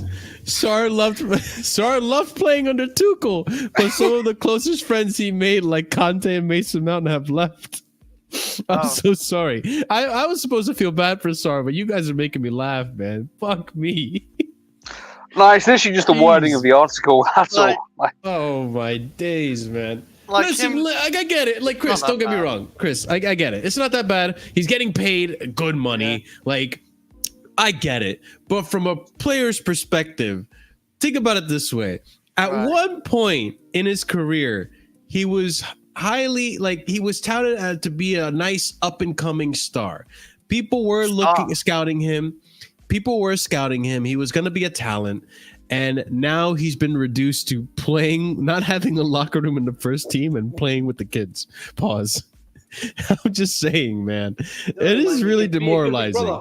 Can be a good big brother. Look after the young This people. man. Like Oh there's my one God. there's one thing he can do, and just take a page out of Courtois. Just don't turn up training. Just ask to be sold and or let go, and leave Chelsea. Like he could do that doesn't surely. work. Listen, Like listen, we man. there is laws. Cut- Like we Chris, can't force him to Chris. be at Chelsea. Chris, cut the bullshit, bro. I'm gonna cut the bullshit. We're all gonna cut the bullshit. Malang Sarr needs to shut the fuck up, man. Respectfully, you know what I'm saying to you? Listen, you are the reason why he's playing the kids. Yeah, and he's playing the kids. much what You I'm know why saying. he's accepting it? He's getting 100 fucking K a week for free. Don't try 120. that shit about him. There's a K a week, bro. No, but he's actually getting 100 K a week, man. Oh, Yeah, you know what I mean? Shut the fuck up. Exactly. Getting paid 100K a week. Shut up, man. Hold it, okay? It's not my awful problem if your agent can't handle, getting you sold. All right, and you're a bogus waste of money. Shut up. Like, I fully agree with Ahmed. Like he's been a baby for Cold. like, literally no reason. Like Fucking bitch, man. you're, You know what I mean? he's actually You don't have to give 100K. Ahmed, he's on I need 120. 100K. Yeah, he's actually on 120. He's actually not on 100k. I'm only doing 100. No, it's 120. It's 120. Even Hassan knows that it's 120. I could use a week of his wages. Like, I'd love like that. you say, like, oh, poor you. What would you rather, Marshall? Like, swap your job or play for the kids at Chelsea? For 120k a week. Which one you picking? I I'm get like you picking- want to be a good player, but you're not a good player. Not top level wise. Anyway. oh Yeah. boy! He ain't a good player. Like, Way to let him know, man. no, like, he knows he isn't Chelsea level, man. He knows. Bang average. We agree. He wouldn't be playing for the kids, would he? No, Chris, you're that guy who's like you have no future here. You have no future here. He doesn't have it. You can never make it. Bro, this turned into the roast of Malang Sarr. What happened? No, my bro's roasting you. What? No, I'm saying I wouldn't mind playing with the kids. Pause. I wouldn't mind playing football with the under 20, the kids under 21s, whatever. I'll play for 120. I ain't shit. I don't give a fuck. I can barely head the ball. I'll take headers like Jackson, man. Does he want sympathy from the public? Because he ain't gonna get sympathy from the public. You I'll tell know, that. you know what it is. You know what it is. You know what I think actually happened. And then Oliver, I saw you wanted to talk. I'm sorry. You know what I think it is. I think what it is that I bet you Malang Sarr does want the move because he does want to play, but he also wants all the money that he's getting. He knows that he's going to have to take a wage cut. He knows he's not going to get paid the same that he would at Le Havre. Is that how you pronounce it? Le Havre? Le Havre Wow. that you would get at Chelsea. So he wants to get paid out his money. So I think the truth is he wants to get paid out his money, but Chelsea said, listen, the only way that happens is if you keep your time here. Like, you know what I mean? So and now these things are coming up like, oh, Chelsea said no, fuck that shit. Like, we ain't giving you shit. Like, like He's got I don't know. 2025. Oh shit! Like another year, Yeah. another 18 months, basically. Yeah, he signed a 5-year contract in But it's 2020.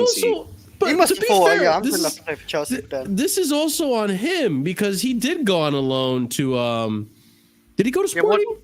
No, He went to loan. in 2020 he went to Porto, and in 2022 he went to Monaco. And he What didn't did he do do? jack squat at either team. Diddly squat. man mate, diddly squat. just fluked. We like literally bought Badiashile from Monaco, like Yeah. when he was there. And he's on less Yeah. wages than Malang Sarr. Count yourself lucky, mate. Like you're on good wages. Okay, You're let not me- getting any advice from me. Let me Yeah, try what and do you have say, a. Oliver? I'm going to try and have a balanced point of view here because I think both sides are right.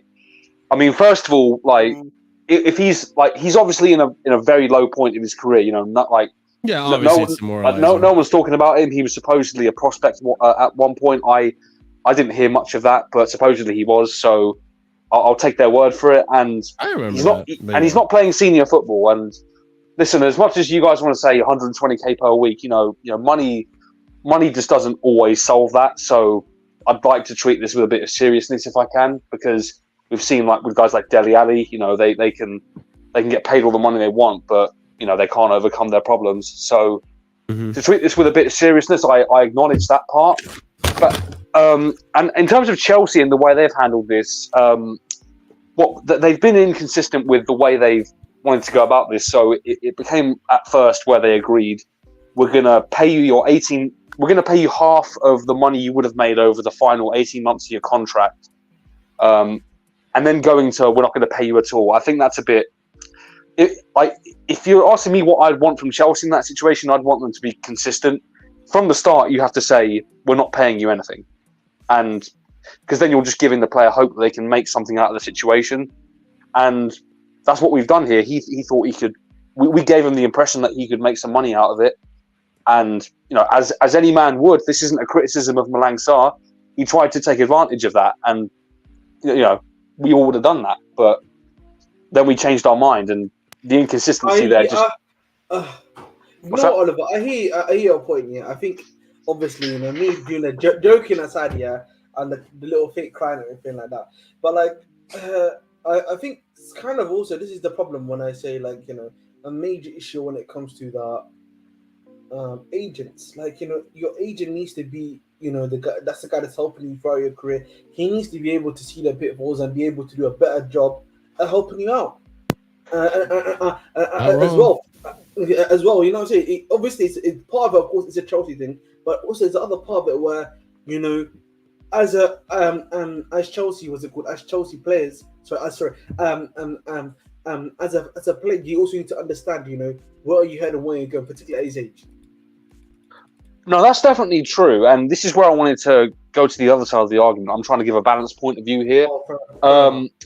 You know, if this whole thing with Malang Sarr, if he's feeling the way he is right now because of the state of his career, because he's with the academy players and all that, and he's not playing football, he doesn't have a locker with the first team, then why are you trying to exploit money from this? Like, if it's about football, then you should be taking any instant that you can in order to leave the club. You know, whether we offer you money on the way out or whether we don't, the fact that we changed our mind to we're not going to give you any money, that shouldn't matter to him. If the priority is to play football, you had your out and you didn't take it. So in that case, you only have yourself to blame. And that's where I can't feel sympathy for him in terms of how he has handled his own career. And whether that's him, whether that's the advice of his agent, the fact of the matter is he either made that decision or he took that advice. So it's still his responsibility. So I think we can feel sorry for him in one aspect, but on the other hand, he has to take accountability at the same time. Question for you though: do you think that do you think that Chelsea botched the transfer, or he botched it himself? We both did, because we should have offered him to leave. We should have said from the out, you're leaving without getting paid any of the remainder of your contract. Yeah. Because at the end of the day, you've been here for 4 years and you've done the square root of nothing, and we've paid you for all that. So there should be no need to pay you any extra, even though you're owed on your contract.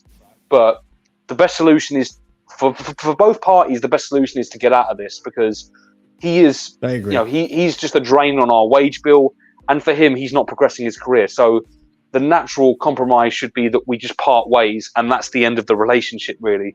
So that's where I blame Chelsea, and where I blame Malang, if this is all true, is the fact that, you know, he's in this way apparently because he wants to play football, but yet he's tried to make it about money, and that's ended up like costing him the move in a way. So both sides are to blame for me. I can't pin it on one or the other.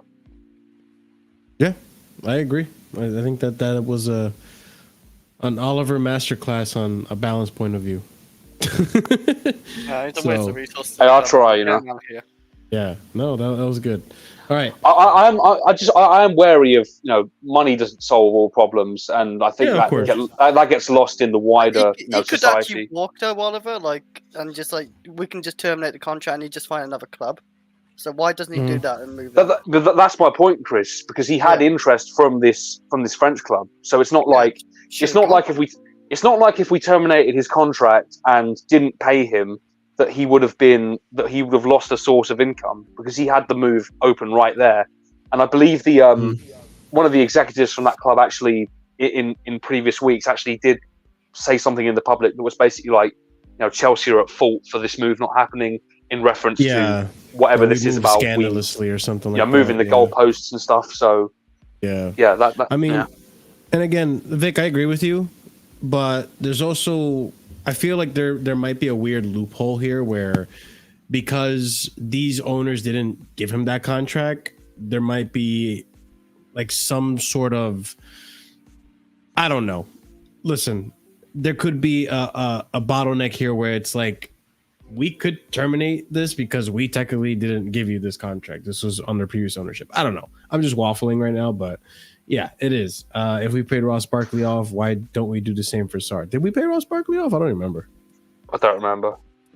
I don't remember. But what we're not realizing here, this could, like, does mutual consent negate the requirement to pay you off? That's me asking a question. I don't know. I'm not a lawyer. But does a termination by mutual consent negate the requirement to pay out the full, you know, remaining length of the contract? Welcome, Scott. Yeah, I don't know. It is a weird scenario. Because you would think like we could have agreed something for him to just go.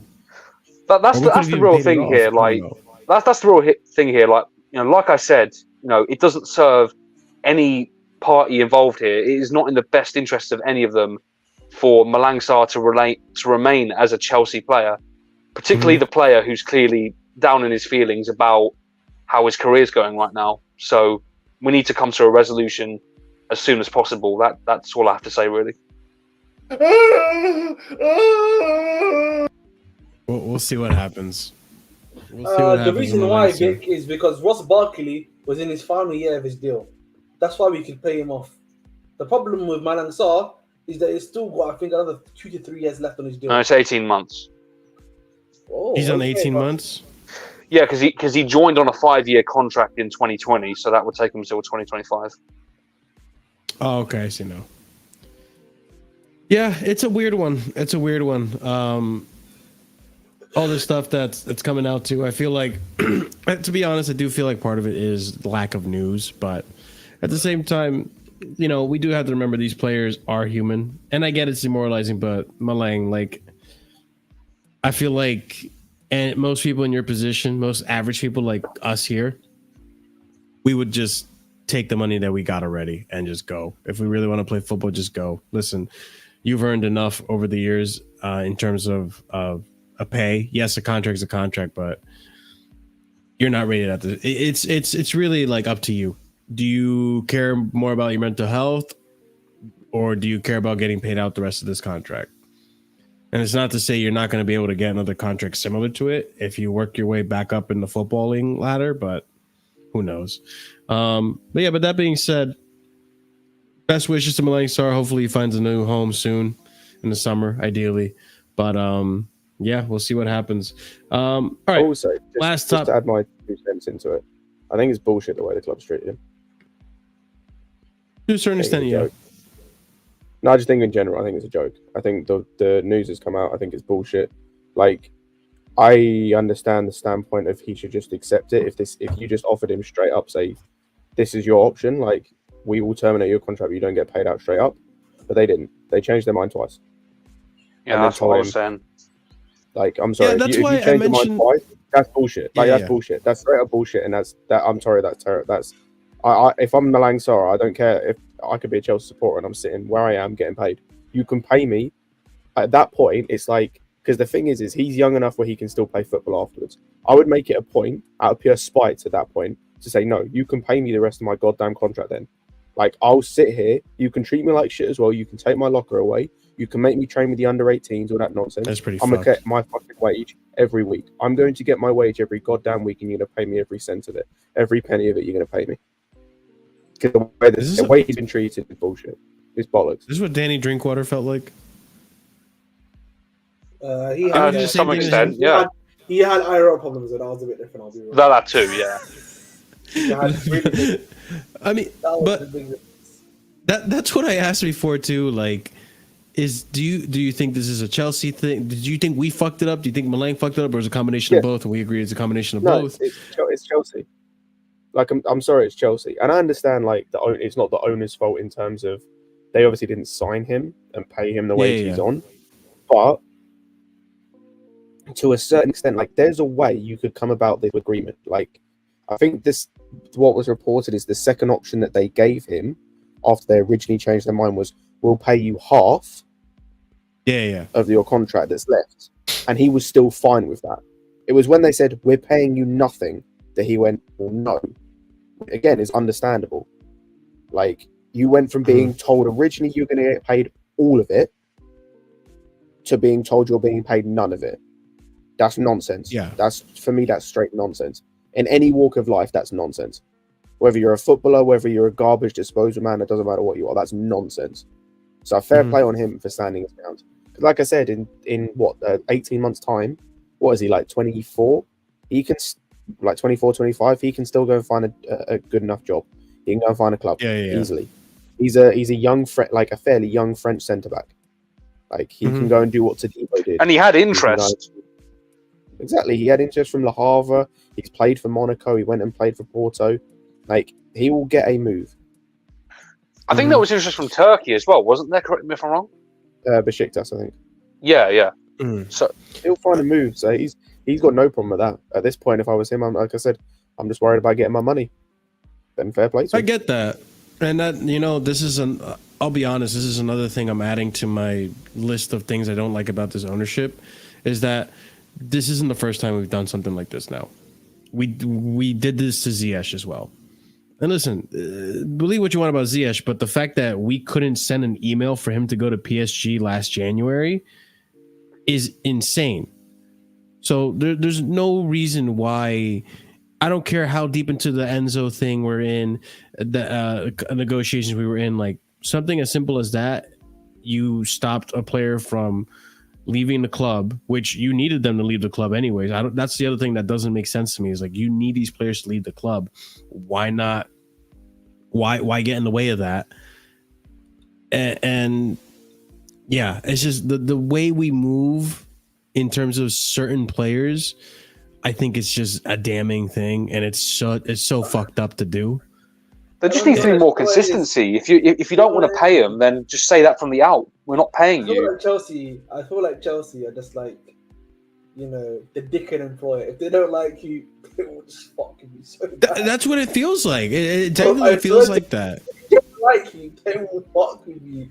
So bad. Because the way they sorted out all of the other guys, except Sarr, and like, even if you have to believe some of the Mount stuff is actually true too. And The Mount, actually, that's a good point. Mason Mount too. Yeah. If they don't like you, bro, they are gonna fuck you. Like, I think the Mount stuff's different because that coincides with the sporting directors coming in. Like, there is no other variable here. No, I hear you, but like, it's not even. There's another guy that I'm forgetting that had a similar situation like this. No, there's someone else that I'm thinking about. That's like Someone that we sold. You saying? Yeah, that had a similar situation to Sarr. Well, Ziyech. Well, okay, Ziyech kind of is like that. What the way they did Ziyech was disgusting. Even his loan right now is stupid.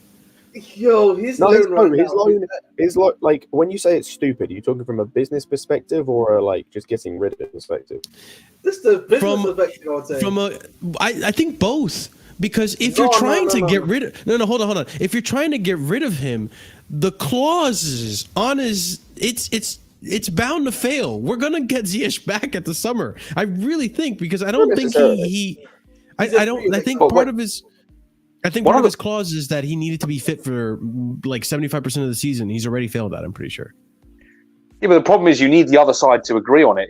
It can't be a thing that only favours Chelsea, and it's like it's always going to benefit us. You know that there need to be considerations from the loaning club as well.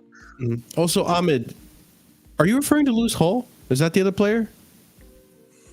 Oh Yeah, yeah, with the contract, with the 6-year offer. We gave him a new contract and then immediately just You couldn't even out. make an argument about Ian Matson. The way the club Yeah, was Ian just Matson's turned up. another one, really. Yeah, I mean, I'll ask him to sign a contract when he's not even getting minutes.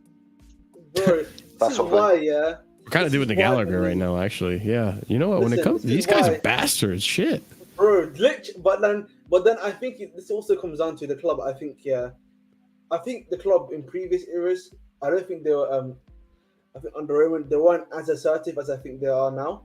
Because Yeah. they used to, I feel like the players had a lot more power, I'd say, in that era than now. But like, I feel like the club now, like you can really see that it's kind of being run like a business, if that makes sense. Where they're like, when you Cold. sign a contract, they're very cold and very open and honest and serious about the situation, which to an extent you have to respect in it, because you know they understand what the value is and stuff like that. But at the same So time, fun. bro, Yeah, that's really fun. you know what I mean? The way they do certain It's guys is so disgusting. fucked. It's pretty bad. Yeah. Hey, but listen, But the thing is, for me, it's not even about being cold. For me, it's not even about being cold. Like it's like I said, if they didn't string him along to make Malang Sarr think that he can make some money out of this, which, like I said, every single person on this panel and in this chat, if they were in the same situation, they would they would snap your hand off for it, just like he was planning to. If they didn't string him along for this, then this wouldn't have been a problem. They should have been consistent with what they were willing to offer him. Exactly. Yeah. That's the bigger thing and that's where I look at it and go, I don't even necessarily care what you're like that you told him he couldn't have his wages. It's the fact that you went, okay, we'll give you your whole wage, and then changed twice. Like now you just look like a dickhead. And like, as I said, if I'm him, I'm just spiting you, because I've even as a Chelsea fan, I'm saying that for him, he's got no incentive in this. No incentive. He knows he's not playing. We're just talking He's on a not in human any level way- at the moment. Yeah, Yeah. there's no way, shape, or form that he is playing.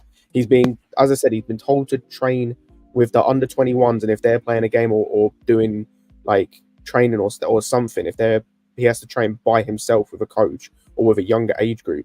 Can you imagine being told to train with like the under 18s or the under 16s or something, and you're a fully grown man? Like how fucking disrespectful that is. Demoralizing. It's so Bro, bad. Bro, if any of the owners or if any of the like sporting directors talk to me again, I'm telling them to go fuck themselves. Yeah. I'm telling them if they try and call me, I'm telling them to fuck themselves and putting the phone down. I'm collecting my 150 certain grand a week extent. or 120 grand a week or whatever. Yeah, it is. it's on 120. Just take that. Yeah, I'm collecting that a week and you need to go fuck yourself. yourself. I'm keeping fit enough that I'm good like money. in good shape. I say I'm keeping fit enough that I'm in good shape. I'm doing the minimal amount of training I need to do just to make sure I don't lose any ability. And I'm spending the rest of my time with my family and telling you to go fuck yourself and get my money. It kind of makes me curious as to I really wonder what their relationship is with Romelu Lukaku. Oh, it's probably horrible. Oh my god, that's They- probably such a toxic relationship. Holy They go- fuck! bro, Go give him a you know box what I just and think? just Lukaku's sit another there. one, by the way. They literally were shopping him out for free. He was free. Yeah. And you know what they said to him? Fuck you, bitch. You gotta make sure to sign the 40 million euros. And you literally sent him to Roma where he is dying. You don't even hear about him anymore, bro. They sent him to Roma to die. Like, Oh no, he's actually playing well, to be fair. Yeah, he's doing no, okay. no. He could be playing well, but you're not hearing about Romelu Lukaku. You know what I'm saying Yeah. to you? That's the difference. There was I a wonder tweet what the they do other next day. this He was season, end of asked. next season. There wasn't. But, bro, they can say, "Oh, you're playing the best you can," but they fucked him, yeah, and sent him to a place like Roma. But even Roma is a big club. Don't get twisted. He's not going to be looked at, bro. They got AC, Napoli, in Juventus, Inter Milan. Before even what's it called? You're looking at guys at Atalanta, before you even look at how Rome is doing. Because once Romunia is gone, bang, no one's looking at you, big man. You know what I'm saying to you? So he's just become like. Hey, the Saudis were looking at him, but he said nah. He said nah to that. Don't worry, man. Listen. The 40 million check here for the club is coming in. Soon come. Hey, Chris, you forget Lukaku was bigging up the Saudis the other week. Was he? He was. I don't know. Yeah, he bigged up the league. He was twerking for them. He was like, hey, he's like, get me out of Chelsea. Good money over there. Yeah, for sure. It would be, man. Like that. That being said, we have one final topic. I didn't expect this, but hey, I just deeped it, man. Our owners are dickheads. Holy shit. But hey, business is business. Business is business. So, final topic of the night, ladies and gents. Thanks for being here, and I hope you've been enjoying the show. There's a little bit of a Silva dilemma. Before we get to Silva, there's another thing I want to add, about this stuff. Obviously, what's happened to Sarr is not great, right? But it does show the club, do have a backstab mentality. So, if you have a player at Chelsea right now, you have to wonder, if they do tell you to do something, you might have to now start thinking twice. Even if you come to the club, you got to start thinking twice. And that's the type of mentality that some of these clubs in the Spanish, Barca, Real Madrid used to do. By the way, where they would make sure if the player didn't, if they want, they would stab them in the back dirty. So that's all I'm saying. Bro. So hey, and usually it's better. I hate to say it, Machiavelli. You know what I mean? Big up to my guy, 1500s, right about laws of power and stuff. You know what he said? It is better to be feared than loved. Thank you very much. Yeah. Last time. Hey, that's what I was saying to you. But if you're Chelsea ownership, it's better that the players fear you. I know we're just not loved or feared right now. We're not loved or feared. It just sounds like such a toxic work environment. I can't lie. Listen, I would hate to work at Chelsea if it's like this. No, but like that. But I feel like I feel a lot of players like working for Chelsea. I feel like if you're a player at Man City, for example, I would probably say it's similar, where the ownership is very honest with you. If they want to keep you, they'll let you know they want to keep you. You can say no, and then you just but City's a little bit different because it's not a democracy. It's a dictatorship at City. Oh, fair but enough. It's not the owners. It's not the owners that you're answering to. The dictator is not the owners. Yeah, but the thing is, I'll be honest with you. I feel like at Chelsea, it feels like the directors are the dictators in the. Because it doesn't seem like the ownership now. Maybe Iqbali has something to say as well, but like it feels like the Stanley and Stewart are the dictators, and they're the ones that can do whatever they want. And I feel like that's where a lot of this stuff is coming from. You know what I'm saying to you? So, they back up the shit out of me. You know what I'm saying? Yeah. Don't fuck with the good side. Don't fuck with Stanley and shit, man. And hey, that's gangster shit. Imagine, Rui Costa found out, you know. Too. Rui Costa. Oh my god, that's crazy shit. Now that I think about it, I'll make you fucking relevant. But then think about it. It makes a lot of sense. Like they fucked Lukaku out of the Rock Nation deal too. You know that, right? They fucked him out of the deal. That is true. Nation. So listen, man, the club, they don't fuck about, man, anymore, I think. And obviously with Roman, we had a lot of these guys that we used to keep. Part of it was because they thought they could still get value out of them, and part of it also was like maybe they thought they could get, they won them a trophy, so there's a bit of like, oh, he's won or something in it. But bro, I'll be honest with you, man, it's not easy, man. They will, these guys, man, it's business, you know what I mean? It's business, it's not love, it's business, you know what I mean? No, I get you, man. I get you. Okay, last topic of the night. Let's talk about Thiago Silva and what's going on with this, and then put a nice little bow on this show. Good discussions today. Again, you guys always fucking blow my mind with how we end. I end up having a slow week, and I'm struggling to find topics, and now we're going way over the time I expected. We had huge talking points today. But anyways, Chelsea have a long-term admiration for Mark Gahey and have him listed as potential option this summer. It is a move that would interest the defender as he is a product of the Chelsea Youth Academy and has strong admiration of the of the club. That's coming from Fraser Fletcher. Then we have here Thiago Silva's groin issue is leaving him in a race to be fit for Sunday's Carabao Cup final showdown with Liverpool, potentially his last chance at correcting his Wembley Stadium winless streak. Then we have here breaking. Thiago Silva is already rated as being unlikely to start the Carabao Cup final due to injury. A place on the bench may not be out of reach, according to Matt Law. Then we have here, in dropping Thiago Silva, Chelsea have started to find a better balance in midfield as Enzo Fernandez and Moises Caicedo have less ground to cover when defending, with a quicker back four now able to push higher up, according to Nazar Cancella. Then we have here Axel Disasi is becoming Chelsea's new leader at the back. In the absence of Thiago Silva, the 25-year-old defender has stepped up and earned plaudits for a sensational display away at Manchester City on Saturday. His 16 blocks were the most made by a Chelsea player in the Premier League match in 8 years. Big up. And then Tim Sherwood here, which, oh my God, this guy with a stinky take.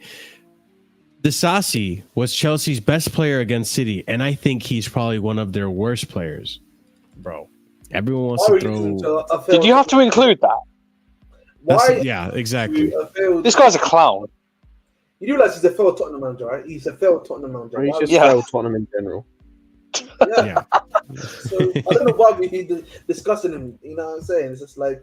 I just wanted to put this just to throw smoke at this guy, because the fact that he said that, it's like, bro, you realize like he's he has the least amount of errors leading to a goal for Chelsea this season. I'm pretty sure. I mean, if you want to bring up another pundit, Carragher said that the City game was like I think he said it was a John Terry-esque performance. Yeah. Yeah. He was more on the praise end than Yeah, exactly. Tim Sherwood here. Ridiculous, bro. Stinky take, man. So it is what it is. It's calm. All these men hate Chelsea because they made their careers miserable. This one. Say It's the same with Jamie O'Hara. Jamie O'Hara is fucking irrelevant, so we have to talk about Chelsea because he didn't have any success because Chelsea made his career miserable. There you go, man. Speak on it. But listen, I mean, do you think now that the Thiago Silva injury has occurred, maybe almost like Sanchez in a sense, where maybe now Thiago Silva loses his spot in the starting lineup? Hopefully.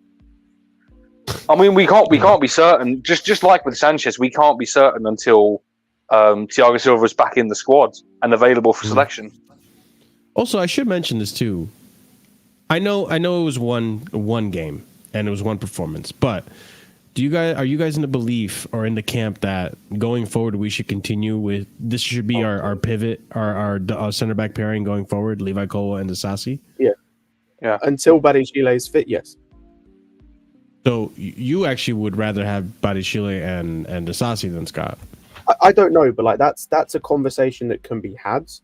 Like Okay. that's a decent conversation that can be had, right? But it should be them. Like right now, it should be Badiashile and not Badiashile. It should be Disasi and Colwill. And I said that from the Brighton game in the cup when they played together. That was the first time they played together. It was the first time we'd seen Colwill centre back all season, and they were a rock at the back. They were great in that game. I think they were sensational. And again, I really like Disasi. He's starting to become one of my favorite players in this team. Like, not because like he's the best player. I think he's good defensively, but I think I like his attitude a lot. I think he really, really wanted to be a part of this team. You can see it in the way he celebrates. Like, I think he really, really enjoys being part of Chelsea. And I would not have expected that coming from a player that we just randomly acquired from Monaco in the summer. I mean, he did formerly wear the armband at Monaco, so he does have, and he is 25, so he's at a decent age and level of experience with leadership too, that he can provide that to the rest of the players. Yeah. I mean, Chris, I don't know if you're still there, but do you have any thoughts on... Well, actually, you've kind of been somewhat of an avid defender of Thiago Silva this season. Would you be okay with Thiago Silva? Would you? I mean, I have been too, to be fair. But would you be okay with Thiago Silva being dropped for the rest of the season and just going forward with? I actually did call Colwill? for like since Aston Villa, like where we saw even Badiashile and Disasi. Yeah, we shouldn't be like playing Thiago Silva now like this many games. Like, I don't blame like how badly Thiago Silva's been, how poorly, just on Thiago Silva, because you can argue most of our defenses look poorly this season because our system and under Poch it's just gone to shit, hasn't it? But you can see Silva has also done obviously mistakes this season and just looked a bit sloppy at times, and in general, and he looks like he's slower this season compared to last season. But I did actually call after it's a City game. I actually want to see Colwill and Disasi as trying to get some momentum off that, and see them to have a partnership and see how that goes. It looked good against City, I thought. Disasi was very good against City, of course, but them two did look good together. So yeah, I want to see Silva. He can't play the final. He just can't after that injury as well. You just play the same centre backs because they look good as it is. So yeah, Silva should. I'm not saying he should miss out every game because I feel like he should play a few games still. I don't think we should shut him out Malang Sarr and just play no games. But obviously, yeah. Yeah, he's gonna play. I hope he still plays a few games. Just before anyone goes, I just want to clear up a little misconception. Because Marshall, one of the tweets you showed, it said that Silva's been dropped. He hasn't been dropped because you can maybe cite the Aston Villa game, but then he came right back into the lineup against Crystal Palace, and that's where he got injured. So I wouldn't put this down to a dropping. This is more just he got rested for one game and then got injured. Yeah. He didn't even get rested, did he? He just got injured in that game. No, I'm talking about the Aston Villa game. Yeah. I think sorry, he got benched because of Bell Silva. Well, that's our theory. Oh yeah, that whole Bell Silva thing happened. But to say he's benched, he was benched though, where that was only for one game because he started the Crystal Palace game immediately afterwards. So. Yeah. What were we gonna say, Ahmed? I feel like you were in the middle of saying something. So listen, to Chris after all the glazing. Just kidding. Your esophagus is broken from the multiple cocks you've sucked. Jesus fucking Christ. Hey, yo! Like this, yeah. All right, but listen, man. Thiago Silva's, I've just thought of something. Do you remember the last time Chelsea won a cup was the UCL, right? Guess who wasn't able to play the majority of the game? Well, it wasn't the UCL, but I know what you're saying. Yeah. No, it was the UCL. Club Cup. They're not going to count No. Club World Cup, man. We're not going to count Super Cup and Club World Cup, really? Yeah. Oh. Oh, okay. If you want, I don't know. They are made trophies, but whatever. They're not really. Listen. But anyway, Thiago Silva was not playing, was he? Well, so maybe not all the games. He's not going to be able to play again this Sunday. So maybe no Mount, no Thiago Silva. Is that the reverse judge? Is it the reverse judge? You know what I'm saying? Maybe. I don't want Thiago Silva to start. And to be frank, I feel like going forward, we need to stop relying on Thiago Silva in that lineup. I really think we need to start finding our best center back pairing. Let's try Levi, Colwill, and Disasi there for a bit. If we have fit left backs, I don't want to see Levi Colwill playing left back anymore. I really genuinely don't. So now that we have a fit left back, let's continue on playing Levi Colwill in the left back position, center back position with Disasi, and let's see how it plays out. Because to be fair to Colwill as well, I feel like he could play a lot better than what we saw at Man City. I think he is his brain and his confidence has been shot because of how many sneaky performances he's had at left back.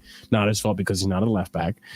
And at the same time, it's almost like his brain and his style of play has adapted to left back, that he has to regain that sharpness for playing at center back position as well, and being able to ping balls and do whatever he does at center back. So that I think give it some time, and this could be the partnership, or Badiashile gives him competition. It could be Badiashile, and then we haven't even discussed Wesley Fofana yet, but we'll cross that bridge when we get there. Who's that guy, man? He's someone.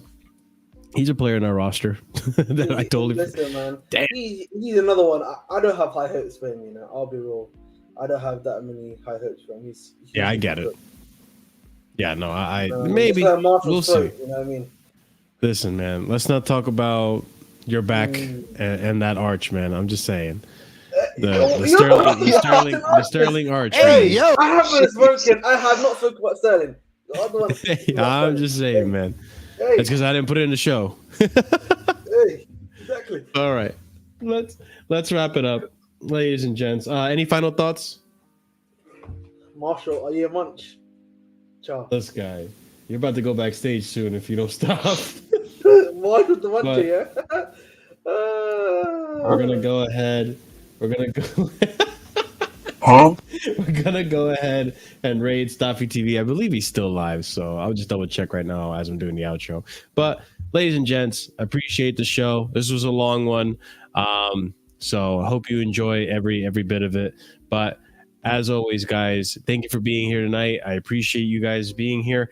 Thank you as well for smashing that like button. If you haven't done so already, do smash it up for me. I appreciate it. Let's get to 3K subscribers as well. So if you're new here and you haven't already subscribed to Casually FC, please do so. We're on our way to 3K.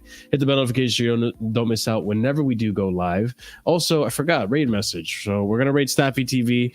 If you guys are interested, I have made some appearances over on Staffy TV for the American Waffle Show that they have every Monday. And, you know, now that this has happened, and hopefully if we beat Liverpool, I can double smoke TJ, the Arsenal fan, and Das, the Liverpool fan. Chelsea, man.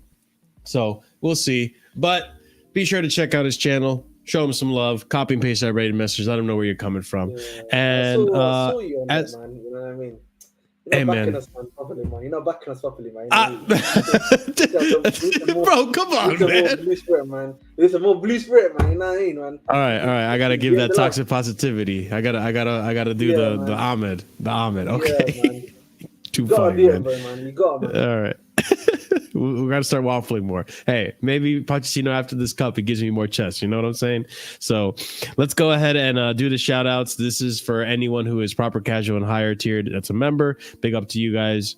Love your support. So that's going to be Felipe Courtois, B-Man, God of Frogs, Gabriel A, Horizont Editor, Hassan Nawaz, A Solomon, Uncle Gestures FC, Will, Adrian, Scott, Dark, OG Turbo Jesus, and now, if you're still here, big up, EE. Thank you for joining the Proper Casuals, and appreciate you for doing so, and appreciate Tuchel has everyone been else who's roused. also a member.